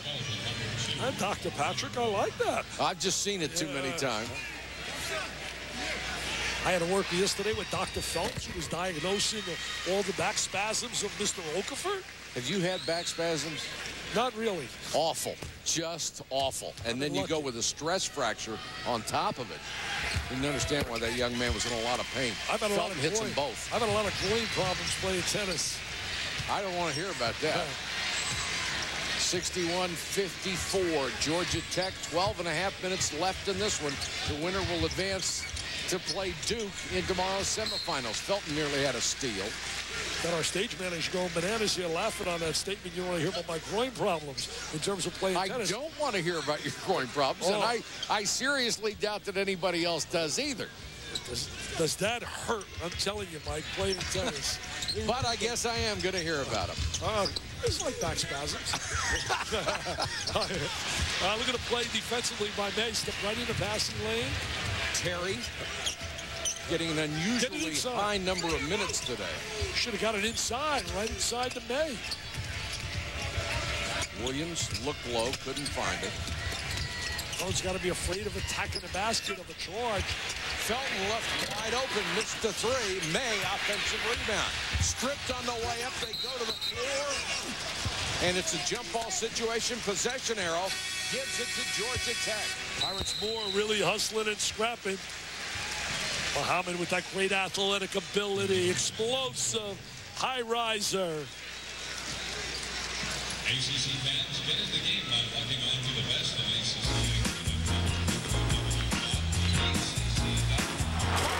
Muhammad, it's showtime. Point to Muhammad for the highlights.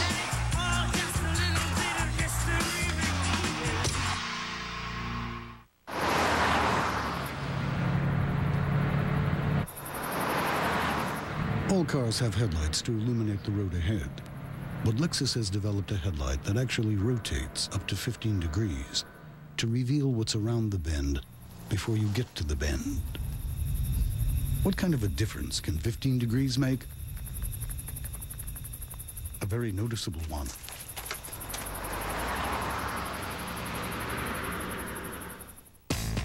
If on one hand...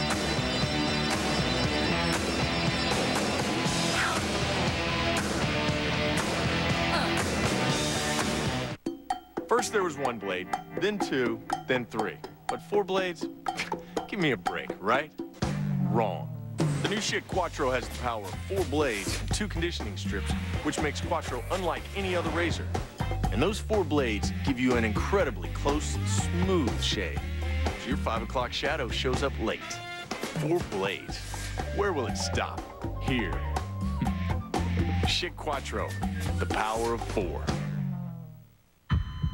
How does it spread? Is it airborne? Airborne is a possibility. Is this an international health hazard or a military concern? Both. Are these things alive or dead? We don't know. Dawn of the Dead. Rated R. Starts March 19th. Big 12, Texas Tech taking on Colorado in the quarters, up by 1. Texas Tech gets it to Mikey Marshall in the lefty with a sweet stroke, drains it 24-20. They've added another 3. It's 27-20. Meantime, LSU only up by 1 over South Carolina. We'll keep you posted on that game. Michigan now up 13 over Iowa with about 5 to play. That game on ESPN. So many teams that have to win games in their conference tournament to get in. These are not 2 of them. Georgia Tech and North Carolina certainly locks for the next step. Well, they're trying to win more than just trying to get in a tournament. They want to dethrone the Dukies from winning the 6th in a row. Muhammad goes to the baseline. Muhammad giving him some really a great lift offensively, attacking the basket. 10 points off the bench. He's hit 5 out of 6 shots. Georgia Tech now up by 9. North Carolina's offense dominated by 3 players. Felton, McCants, and May.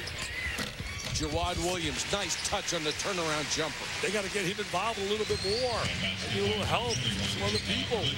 Well, they really need McCants to get hot again as well. That's been the great asset of Georgia Tech. A lot of people contributing. Jack, who made dramatic improvement from one year to the other. Lewis, nice bounce pass into Moore. And Georgia Tech is really cooking on offense. Moore has really been a catalyst here. He's made a couple of big plays. Theodis Tarver is in the pivot for Georgia Tech, giving Schenscher a breather. He certainly earned it. And Rayshawn Terry lost the ball out of bounds. Picked it up defensively. Let's check in with Mark Jones. He's got an update on B.J. Elder. Yeah, guys, we saw him leave the game a few moments ago. The result of a sprained left ankle. They cut off the old tape, retaped it, and the officials and trainers say that he is going to give it a try again. But though he was wincing in pain while walking it off a little bit on the sideline moments ago, but he is good to go back in. All right, thanks, Mark. We have 10:42 to go in this game.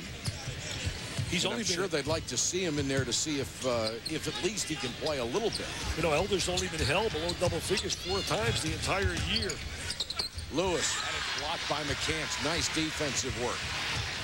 Last time Georgia Tech won this tournament was '93. That's when, wasn't it, Hammond's had a great tournament? Hammond, terrific forward. McCants working hard inside against Lewis. Williams. Nice rebound by Noel. Noel really good off the bench. Gives him a good lift. Terry clanks that one off the glass. Lewis will be called for a foul on McCants. That will be 4 on Lewis. McHenry already playing with 4 for Georgia Tech. North Carolina has had its own foul problem. Look at right here. He's trying to deny McCants, trying to get him out of the post area. And he did. Chased him away from that low post where he's so effective. Great balance again for Georgia Tech. 5 players in double figure scoring. Lewis goes out with his 4th. McHenry will come back in. He is playing with 4. And McCants will go to the line. He's had another sensational offensive game. I tell you, when you talk about quality wins, you look at the resume of Georgia Tech. Victories over Duke, Connecticut, Texas Tech, Wake Forest, Maryland twice, North Carolina, Florida State. Pretty impressive resume. Rashad McCants with 20, going for his 21st point and gets it. So our buddy Bobby Clemens here, who they named the board after, he went to the NCAA tournament 9 straight years from '85 to '93. Since then, I've only gone twice, '96 and 2001. Boy, Bobby had some great players. Did a great job while he was there. Tarver gets a bucket. And Theodis Tarver only scores 1.5 points a game, gives them a little lift. He's had a knee problem most of the year. They're getting such a lift off their bench. Scott open for 3. Can't hit it. McCants. Oh, beautiful move. He's doing everything he can. I'll tell you, trying to carry this club and keep him in the game. Rashad McCants with 23. He's a big-time prolific scorer, Mike. He is that. Elder back in the ballgame. Looked pretty good on that move. And draws a foul. I hope all those kids stay in school. When you talk about Felton and McCants and May, I should look at the brackets. The winner here plays Duke. And then you got North Carolina State, Florida State winner going against the Wake, Maryland winner. Maryland had those 2 big wins at the end of the year that they needed. 7 being a magical number that really, I think, applied a knockout punch for a berth in the NCAA.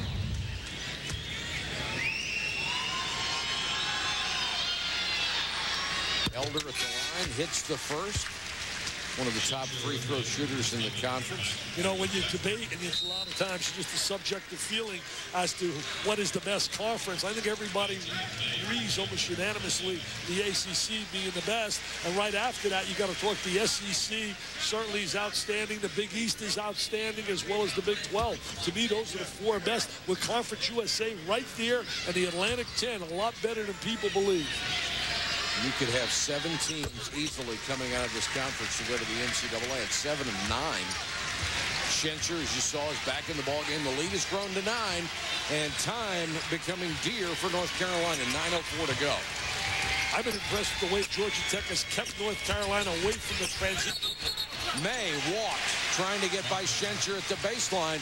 And the big guy's defense, just by keeping his position and not trying to do anything out of the ordinary, has been very important. Yeah, and the foul story is really starting to pile up for these ball clubs. Manuel hampered most of the game with 4. Williams, May, and Felton all with 3. North Carolina's got only 3 points thus far on the break. As you look at the foul trouble, McKenzie and Lewis with 4. And a timeout by Paul Hewitt with 8:46 to go in the ball game. That's amazing, Mike, when you think about only 3 points in transition for North Carolina. That is. It's remarkable, and the lead is 9 for the Yellow Jackets.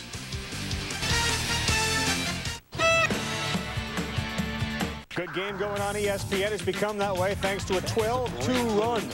Iowa's right back in it. Here, Pierce launching a 3. They get a 16-win Iowa team. They get a 17-win Michigan team. All right, Georgia Tech leading 69-60. Dick Vitale, you mentioned Tommy Hammond a few moments ago, so lo and behold, look who I came up with, Tommy.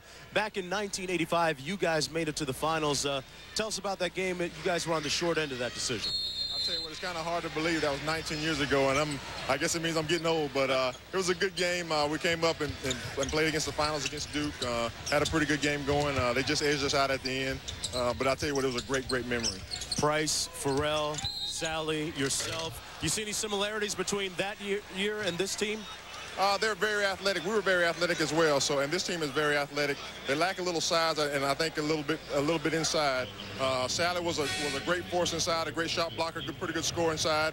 Myself, Farrell, Mark Price was deadly from the outside, kind of the same way BJL and some of these guys are shooting it. So pretty similar, but a little bit different. Hopefully they can have a little bit better result than we did in '85. From Georgia Tech to the NBA, successful seasons there into drag race, and you still got some hot rods out there for us? Dick needs a quick escape after the game. Tell him, I tell you what, I can put him in my car and he'll have a good time. I guarantee you that. All right. Thanks, Love, for joining us. Hey, this Georgia Tech team running like a smooth, well-oiled car right now, guys. Hey, Mark, I'm going to tell you right now, I'm going to call up Dan Spear, our boss, as Schenscher scores inside, and get that guy an audition. He should be on TV, Tom Hammonds. Are you kidding me? Hey, I was saying 85, 93 when they won it, Dennis Scott. That was Dennis Scott's era. That was Lethal Weapon 3, wasn't it? They were terrific. Moore that bounces off of a Georgia Tech foot and right to Jawad Williams. The play before that, what a great feed inside from Jarrett Jack to Schenscher. They went to Final Four in '91 when they had certainly Oliver and Anderson and Scott. That year that UNLV cut the nets down and blew out Duke, and the following year Duke beat them in the semifinals. 71-60, Georgia Tech, 7:48 left, their biggest lead.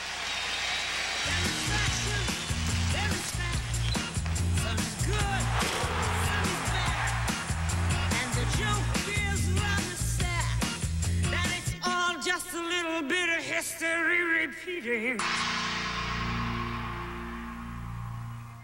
Though he is universally regarded as the best golfer on the planet, still, Tiger Woods went without a major in 2003. She said yes! Better 1 or 2? 2. Better 1 or 2? 2. 2 girls for every boy.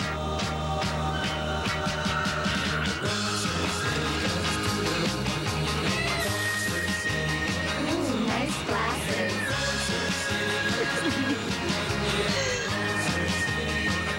Unleash the Rocky Mountain cold taste of Coors Light. There are people with a calling. Most serve 1 weekend a month and 2 weeks a year. Earning money for college. Protecting their community. In the Army National Guard, you can. It's NCAA March Madness. And Papa John's is part of the action. Now, get a limited edition basketball and any 2-liter of Coca-Cola for just $5.99 when you buy any large Papa John's specialty pizza for just $10.99. That's a slam dunk. America's #1 comedy is #1 with the nation's top critics. Starsky and Hutch is the comedy you've been waiting for. Ebert and Roper give it 2 thumbs up. Rolling Stone raves. It's hilarious. Which one do you like? Oh, I've always had a thing for blondes. Good, because I'll take anything. Starsky and Hutch. Rated PG-13. Don't make your picks without watching ESPN on Selection Sunday. Chris, Digger, and Dickie V break down the big dance. I love this action. I'm going for it. Bracketology. Sunday at 7 on ESPN. 71-60 Georgia Tech. Tournament time, a perfect opportunity to embarrass yourself with what you're wearing. Look ahead to tonight. Julius Hodge and Marcus Melvin as North Carolina State will take on the brilliant Tim Pickett and Florida State, who, in a lot of people's mind, have to win tonight. Nick Kaner-Medley and Gary Williams will take Maryland against Chris Paul and Justin Gray in that brilliant backcourt for Wake Forest.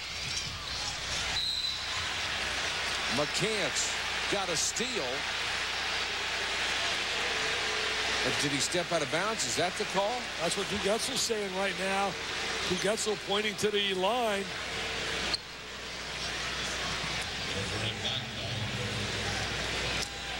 Georgia Tech basketball, 7:46 to go in the game, and the Jackets up by 11. Trying to trap Jack, just too quick for it. They really spread the court well, too. Put a lot of pressure on you with his penetration ability with their wing shooters. They get that 15, 17 feet apart. Very difficult to give help. Doesn't look like Elder's having any problem with that ankle after they retaped it. DJ goes down the lane, a little hanger. Won't go. Schenscher tried to keep it alive, but here comes Felton. This is where he's at his best in transition. McCants. Boy, and that's a dangerous foul. And McCants comes up, and it looked like he took a shot at Moore for that hard foul. Little frustration right now. Little frustration. Thought he had himself a layup. He got bumped in transition. Here he is getting bumped. Goes down to the deck hard. And then, oh, he grabs his shirt. He grabs it. He grabs his shirt. Well, it was hard to tell whether Moore was trying to keep him from falling with hanging on to the shirt or if he grabbed him afterward. But either way, McCants didn't care for it.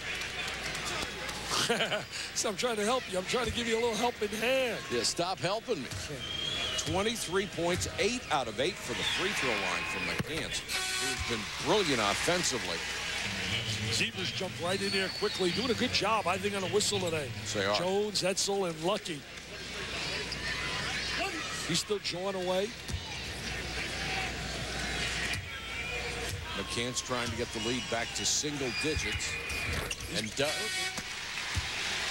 they got to make something happen with their defense, try to get a conversion in transition. North Carolina. Nice move here by Paul Hewitt. He's going to get McHenry back in the ballgame and take Moore out, so there are no more instant confrontations after that one. Elder trying to beat Felton. Tech shooting 53%. And that's been North Carolina's problem all year. People have gotten good shooting percentages against them. They break down a lot of times after the second or third pass. They got to make more of a commitment in terms of playing the entire possession out. Boy, he had a dynamite defensive group when he had his gang in Kansas with Heinrich and Coliseum. You talk about two beautiful college players. Jack being double teamed. Scott goes for the trap. Right now, 3 guards on the court for Georgia Tech, which makes them exceptionally quick. Elder works all the way under, tries to reverse, can't hit it. Nice outlet by May to Felton. Williams hangs in the lane, missed the shot. Follow again. Schenscher nearly tipped it in. What an unbelievable effort by Williams, and it came up empty. But what a great effort. They had 4 looks at it, Dick, and couldn't finish. Schenscher got the rebound. He has a career-high 16. Williams really came up empty, but he gave a tenacious effort. Bynum, who's very quick, goes to the baseline.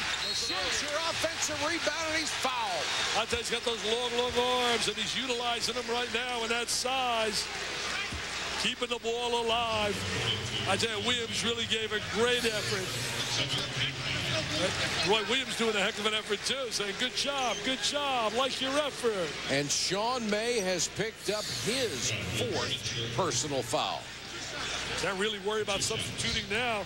You got to keep your best on the floor, down 9. And he really has nowhere to go anyway. Nowhere, exactly.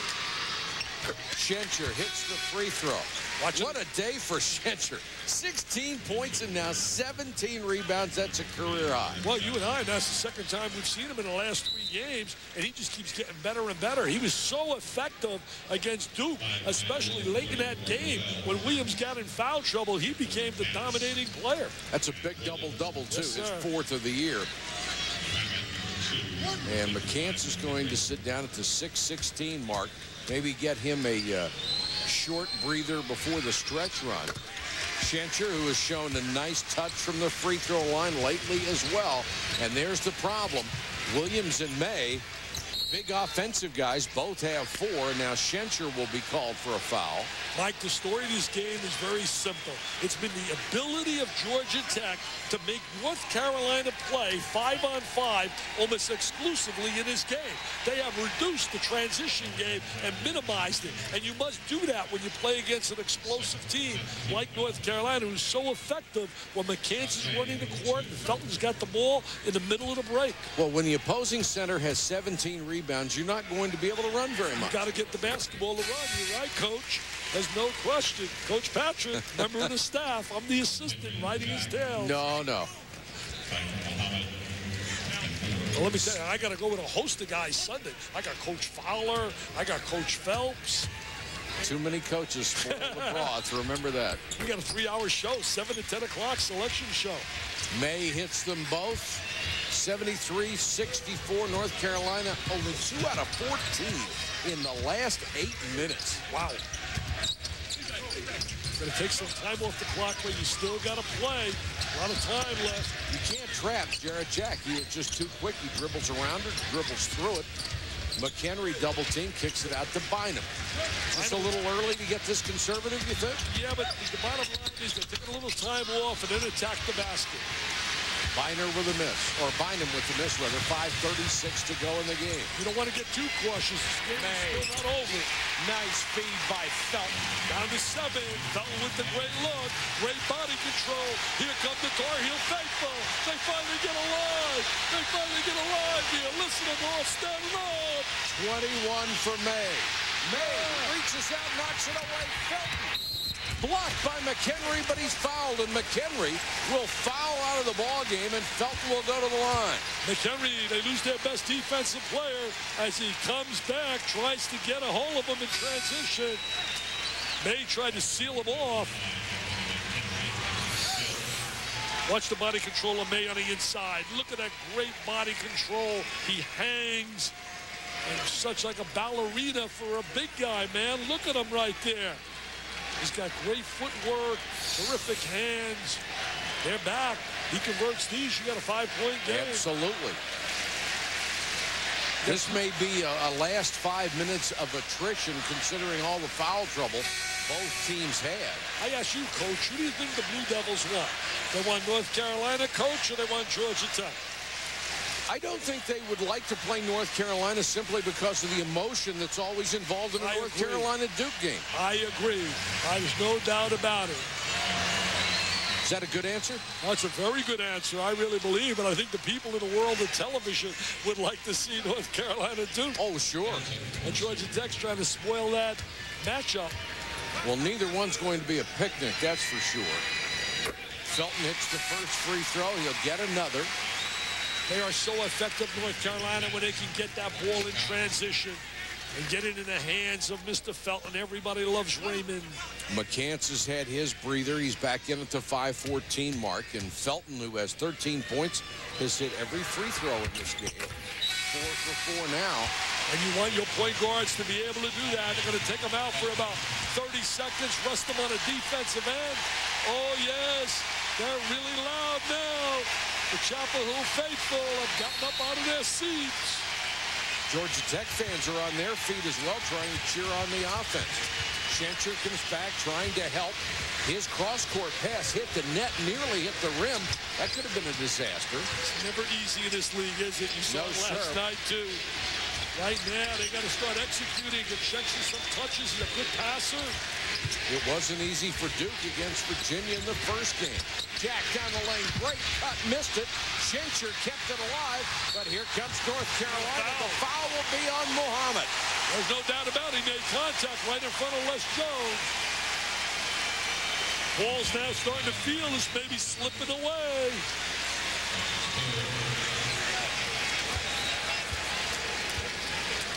Jesse Holley, a seldom-used freshman, will go to the free throw line. I have not seen a game this year where North Carolina has gone this far down the roster. Well, they have to right now. Guys are in foul trouble.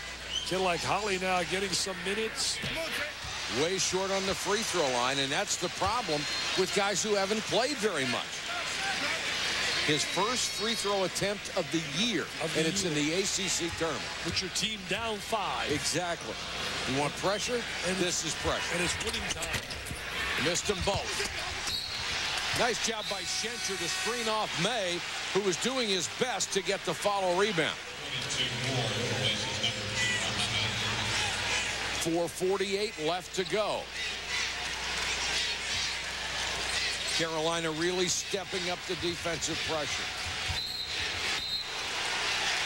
That's going to be a violation on Lewis. He stepped in before the ball got in. A violation right on a baseline. They're starting to get a little rattled right now, Georgia Tech. You're right.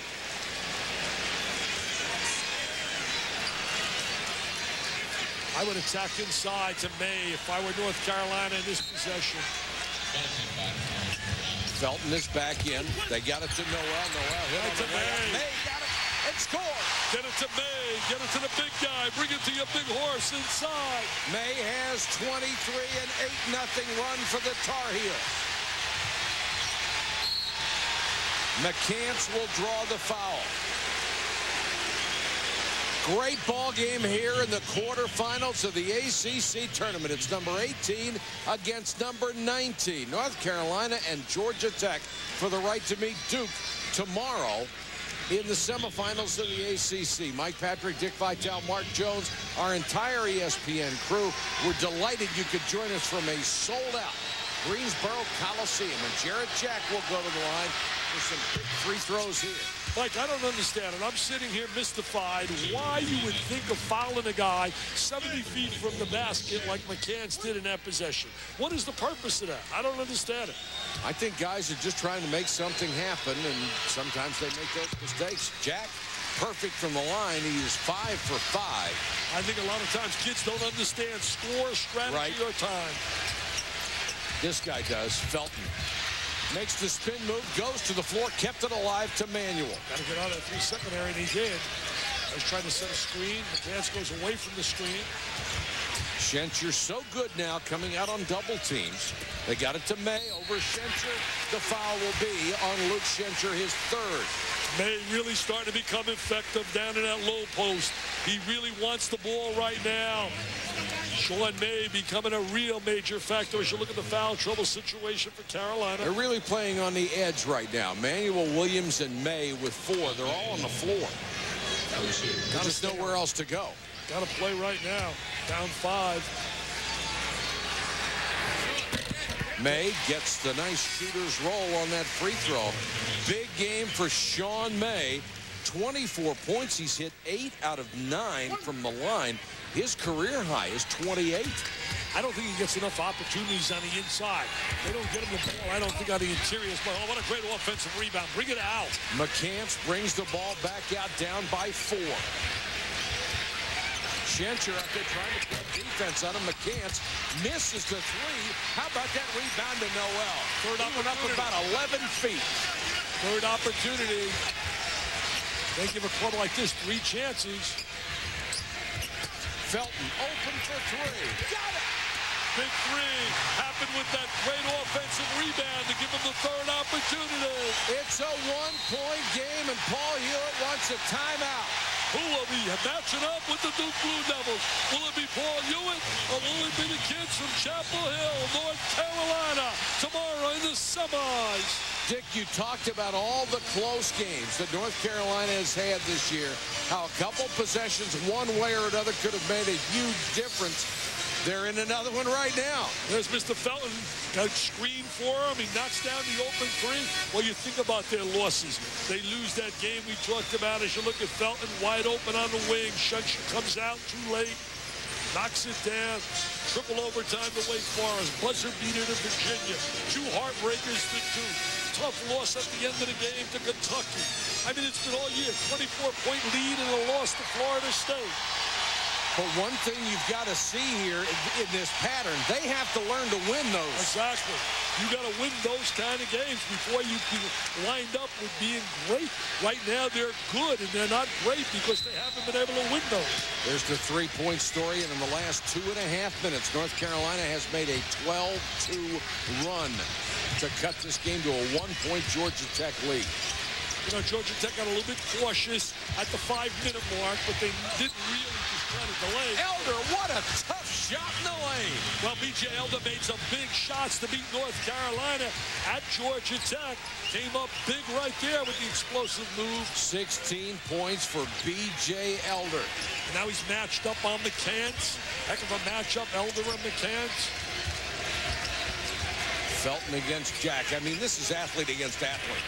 Felton for 3. We're tied. And the book says he's not a good shooter from the perimeter. He just knocked down 2 big threes. Raymond Felton, 4 3-point shots for the day, 20 points, tie ball game. B.J. Elder's a guy that likes to shoot the ball with pressure on. We thought this would be special, and it is. Elder with a miss. May tips it and controlled by Felton. Great pass. That's what they do best. Run, baby, run in transition.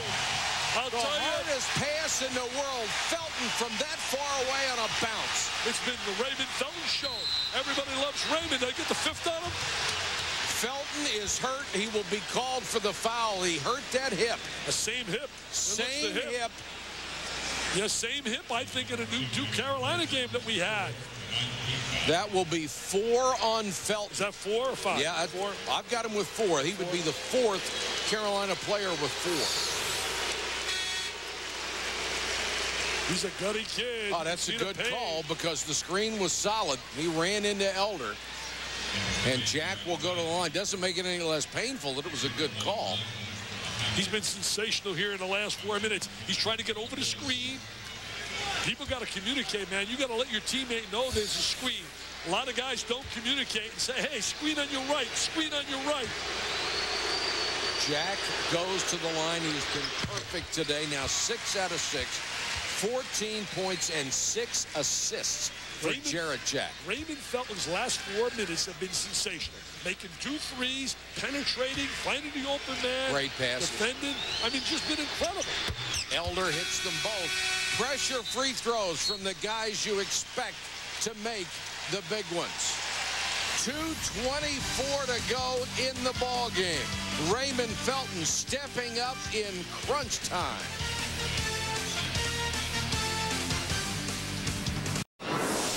Michigan and Iowa, and Michigan on top and pulling away. Watch Chris Hunter sort of delay his cut through the lane. Here he comes, and there he goes, and there goes Iowa. 79-70. Michigan is the winner. They face the Illini in the semis tomorrow. Colorado and Texas Tech in a 1-point game, and the Southland title game you'll see next year. Stephen F. Austin underway against UT San Antonio. 2 minutes and 24 seconds to go in this ball game, tied at 79. North Carolina has come back riding the strength of McCants with 25, May with 24, Felton with 20. 17-6 run, and Felton's been responsible for 8 points, 3 assists. That means he's been involved 14 of the 17 points. He has been spectacular. They want to go low to May against Smart move. He's double-teamed and fouled by Moore. Smart move, man. He gets the ball down in deep. He's so effective in that low post. You got to get him out of that low box area, just like they were trying today to get Elton Brown out of there for Duke. Take a look at the timeout situations in the reset. Foul situation. Carolina's got 4 left yet.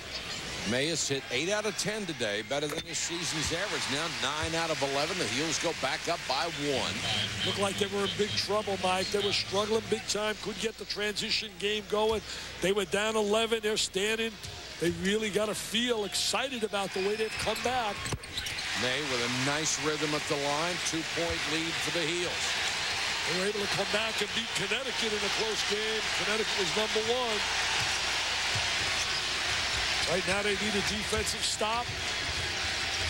Jack matched up against Felton. They're trying to get Elder free on a screen. Instead, inside to Moore. Nice reverse to get away from May. I'll tell you, Moore's been so effective off the bench. Good reverse layup. Good look inside by Jack. May trying to get inside, has to kick it back to Felton. Under 2 minutes to go. They got McCants, guarded by Mohammed. Down the lane and saved by Noel. He called timeout as he was falling out of bounds. What a great play by Noel to get that TO. Everybody loves little Raymond. You can see why. Everybody loves Raymond. They even got T-shirts for him. He shows he can shoot the J. And then he's going to show you his ability to shoot the J from the other side. He says left, right, it doesn't matter. And then look at the eyes, look at the vision, look at the passing ability. Yeah, he can pass it too. Mr. Romano can't do that. No, I bet he can't. Everybody loves this Raymond down at Chapel Hill. Felton averaging over 7 assists a ball game for his career in his first 2 years. That's the 5th best figure all time at North Carolina. I'll tell you one thing, if they all come back to school and you add Marvin Williams, J.R. Smith to the whole group, they could be preseason #1 in America. Pretty good, you think, huh? Oh, I think they're going to be dynamite. I think it's just the beginning to set the table in the Roy Williams era. Georgia Tech with a huge advantage off the bench, as you would expect, with their depth being far more than the Tar Heels. 1.5 minutes left. There's 12 on the shot clock right now. 2 guards going at it, trying to use the screen. Felton forced the switch. Shot clock at 5, and Felton has to unload. It's an air ball out of bounds. Had to force a little switch right there. They really waited too long to initiate their offense that time. Got caught in a bind, and Felton had to fire or watch the shot clock expire. Look how fiery Roy Williams on that side. Like you said, Mike, and said it well. They got to win these kind of games before you go to the next level. It's one thing to get close all the time, but you got to make the bell ring every once in a while. You got to close it out. Right now, Georgia Tech trying to close it out. Each club has led by 11. Right now, we are tied at 81. Shot clock for Georgia Tech is down to 15. And Paul Hewitt wants a 30-second timeout. They've stopped going into Schenscher in the last about 7-8 minutes. He has not gotten touches on the interior. Spreading the court a little more. Trying for dribble penetration. Well, we've had 2 outstanding games so far. Virginia and Duke, the first one. Duke advances with the win after Virginia stayed alive with a victory over Clemson last night. Of course, you're watching the final 59 seconds of Georgia Tech and Carolina. We expect nothing less tonight. North Carolina State, Florida State, Wake Forest, and Maryland for the right to advance to the semifinals.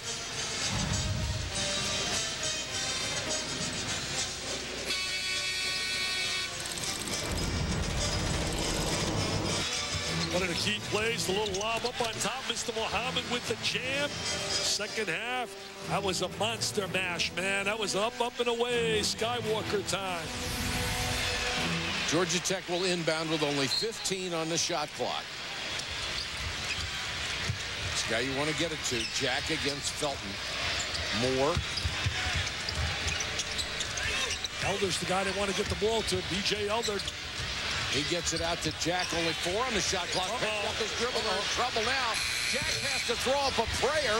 Schenscher got his hands on it, but it's North Carolina ball. Didn't certainly get the shot they wanted. They originally were going to go to Elder, try and create a situation for Elder. Now, there is a 6.5-second difference between the game clock, which is at 38.5, and the shot clock, which is 32. If you are Roy Williams right now, with only that much of a difference left, are you trying to work that shot clock down as far as you can before you take your shot? Yeah, I would definitely try to work it down. I want to try to make certain that we're going to get it in the hands, and we're going to start inside, go certainly to May. But they got 3 weapons out there. Certainly May, Felton, and McCants. That can hurt you. Bottom line is right now you're in a situation, you're in control, and you don't want to lose control of this game. 38.5 seconds to go in the ball game. 32 on the shot clock. We are tied at 81. Yeah, at overtime, this league is incredible. I mean, when you look at this league all year long, Mike, we've had one unbelievable game after another. Well, Roy Williams hopes it doesn't go to overtime because North Carolina has lost 5 straight overtime games, including 3 this year. And with his foul problems, it's the last thing he wants to see is an extra period. He wants to win it right here. Yes, he wants to be able to score here and then play tough defense and end this game. I mean, that's your coaching dream if you're a coach. On the other side, Paul Hewitt's guys, they want to really battle and play tough defense, maybe force the turnover. These clubs split during the year. Somebody's trying to go 2 out of 3. That's Dawnette, Paul's wife. They feel, and, boy, they go through so much here. God, coaches' wives, it's incredible what they face. They got to live with the moods of the coach. They got it win Sears on cloud 9. They got to lose his down. Let's see right now. There's Felton. They're going to try to get a screen out of spreading the court. May starts outside. Put it in Felton's hands and running some clock. McCants guarded by Muhammad. Eventually, I think they want to slide May inside. 15 on the shot clock. Watch the offensive rebound. That's always a dangerous play at the end on the missed shot. 9 on the shot clock. Felton directing traffic. Noel may have been in the wrong spot. Muhammad reaches in, knocks it away, and the ball went right to Sean May. A huge break for the heels, and he's fouled. And it was a huge break because Georgia Tech did a terrific job defensively. They forced the deflection. Watch the deflection on the back. Yes, sir. He turns, and there's the deflection, and the ball bounces right to May, who's fouled. And he's been brilliant on the foul line. He's hit 10 out of 12, Dick. He has been virtually perfect. 9.8 seconds to go in this ball game. And with Jarrett Jack, then you get the ball up the court quickly. Missed the first. We are still tied. Oh, jeez. Well, some coaches like to get a timeout to set up for the last play. Some like to just take it in the flow after the score. North Carolina has timeouts, and they can get a timeout to set up their defense if he converts. May for the lead. He got it. It's a one-point game. Well, I'm going to play. He wants him to run it up the court. Now, the clock started and ran a second before it was touched. A nice piece of officiating there. It was 9.8 seconds. It's not supposed to start until it's touched after it's inbounded. Second ran off, and it had not been touched by Jarrett Jack. Clock stops right there. Now the clock starts when he touches the ball. Hasn't touched it yet. Now it starts. So they ran off a second that shouldn't have been. They spotted it right away.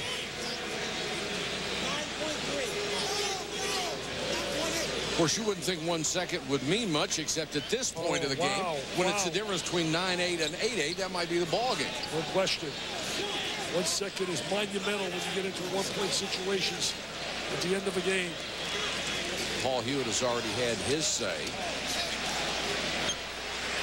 Now, since it was eventually touched, are they going to take a half second off because it was touched before the whistle blew, or are they going to say the whistle blew after we saw the clock was running and it should go back to 9-8? So they're going to the monitor, check it on the monitor, which they're allowed to utilize the monitor for a timing discrepancy at the end. Now, you'll see Jarrett Jack does not touch this ball. Yeah, see, that clock was running prior to him touching that basketball. Was. 1 full second went off the clock before he touched it. Good bit of officiating, going there, huddling up, getting on the monitor. They'll get it right. Georgia Tech's got 1 timeout left. They got a 60-second one. Is he going to utilize it or let him run it up the court and call a quick timeout, or is he going to let him just play? Clock right now is sitting at 9.3, and they're going to inbound it right here in front of us. See, normally, like, coaches like taking it out at the score and running before the defense sets up. This is a good move here, Dick. They moved it back to 9.7. Right. Defense has a chance to set up right here. Call. Schenscher gets it to Jack. Down by 1. Jack timeout 7.2. Well, I think it's a smart timeout right there. Utilize the timeout to get the offensive set you want. You want to make sure, I think right now, they're going to try to create some penetration off the dribble ability of Jack and look for Elder. B.J. Elder's the kind of guy that wants to be Mr. Clutch at the end of the game. Nice piece of coaching being done here.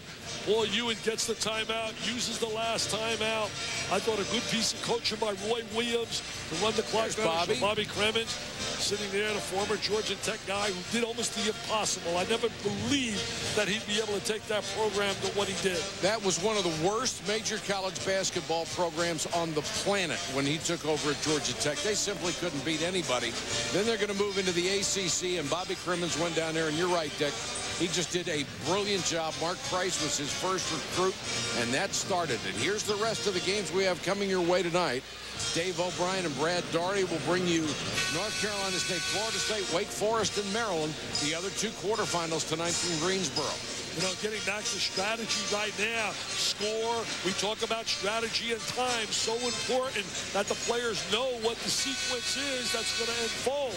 I think right now, if you're Georgia Tech, what's really dangerous is inbounding the basketball. Yeah. That used to get me so nervous as a coach. It's not the play itself. Making the successful pass to initiate the play. Right now, you got to make certain you want Jack to get that basketball and use his penetration ability. Now, he's the guy who's going to inbound, so you have Jack and Elder. He's going to inbound to get it right back, I believe, and then try to penetrate and get it to Elder. Of course, B.J. Elder is a pretty good penetrator as well. Jack having trouble getting it in. Got it into Lewis. Lewis back to Jack. 4.5 seconds. 18-foot jump. Oh, you got the what shot. A shot! He got the shot he wanted. They're celebrating in Georgia Tech. Jarrett Jack at the end of the ball game with 1.4 seconds left hits a huge shot for Georgia Tech to beat North Carolina. I thought they would get it back to him after he inbounds the ball, Mike. They brought it back in the hands of the right guy. Did a terrific job.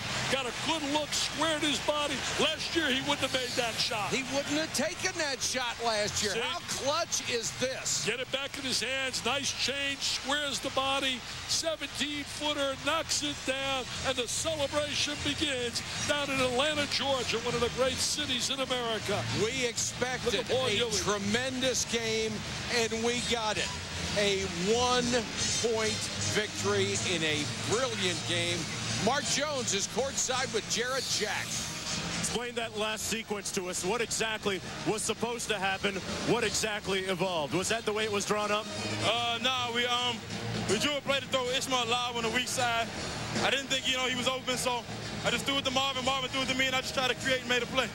An unbelievable finish for you guys. How much strength did you guys have to come back from losing that big lead? Oh, man, you just had to stay together out there. We knew it's just us, and, we pulled together, didn't let each other get our head down, try to stay positive, and we pulled out the win. Felton made some big shots on you guys down the stretch. May started punishing you guys down low. How did they come back on you, and how did you guys come back? They just stayed in sync. They started getting the ball to their go-to guys. Rashad started them off early. May keeping them going in the middle of the game, and Raymond hitting big shots late. But, my big guy played well. Luke stood up and, he took every advantage and, he helped us pull out the win. Is this the biggest shot of your career at Georgia Tech? Oh, definitely. Definitely. No other bigger shot than him. So you can run up your phone bill now. Call Chris Bosh and tell him all about it, right? Yeah, I'm going to hit him right now. Okay, thanks a lot for joining us. Guys, back to you. All right, thanks very much, Mark. What a ball game. Our final score, Georgia Tech 83, North Carolina 82. Coming up next, the Southland Conference Championship, Stephen F. Austin, Texas San Antonio. Dr. Jerry Punch and Nancy Lieberman-Klein will be there. Jarrett Jack, the hero, as Georgia Tech wins. This has been a presentation of ESPN, the worldwide leader in sports.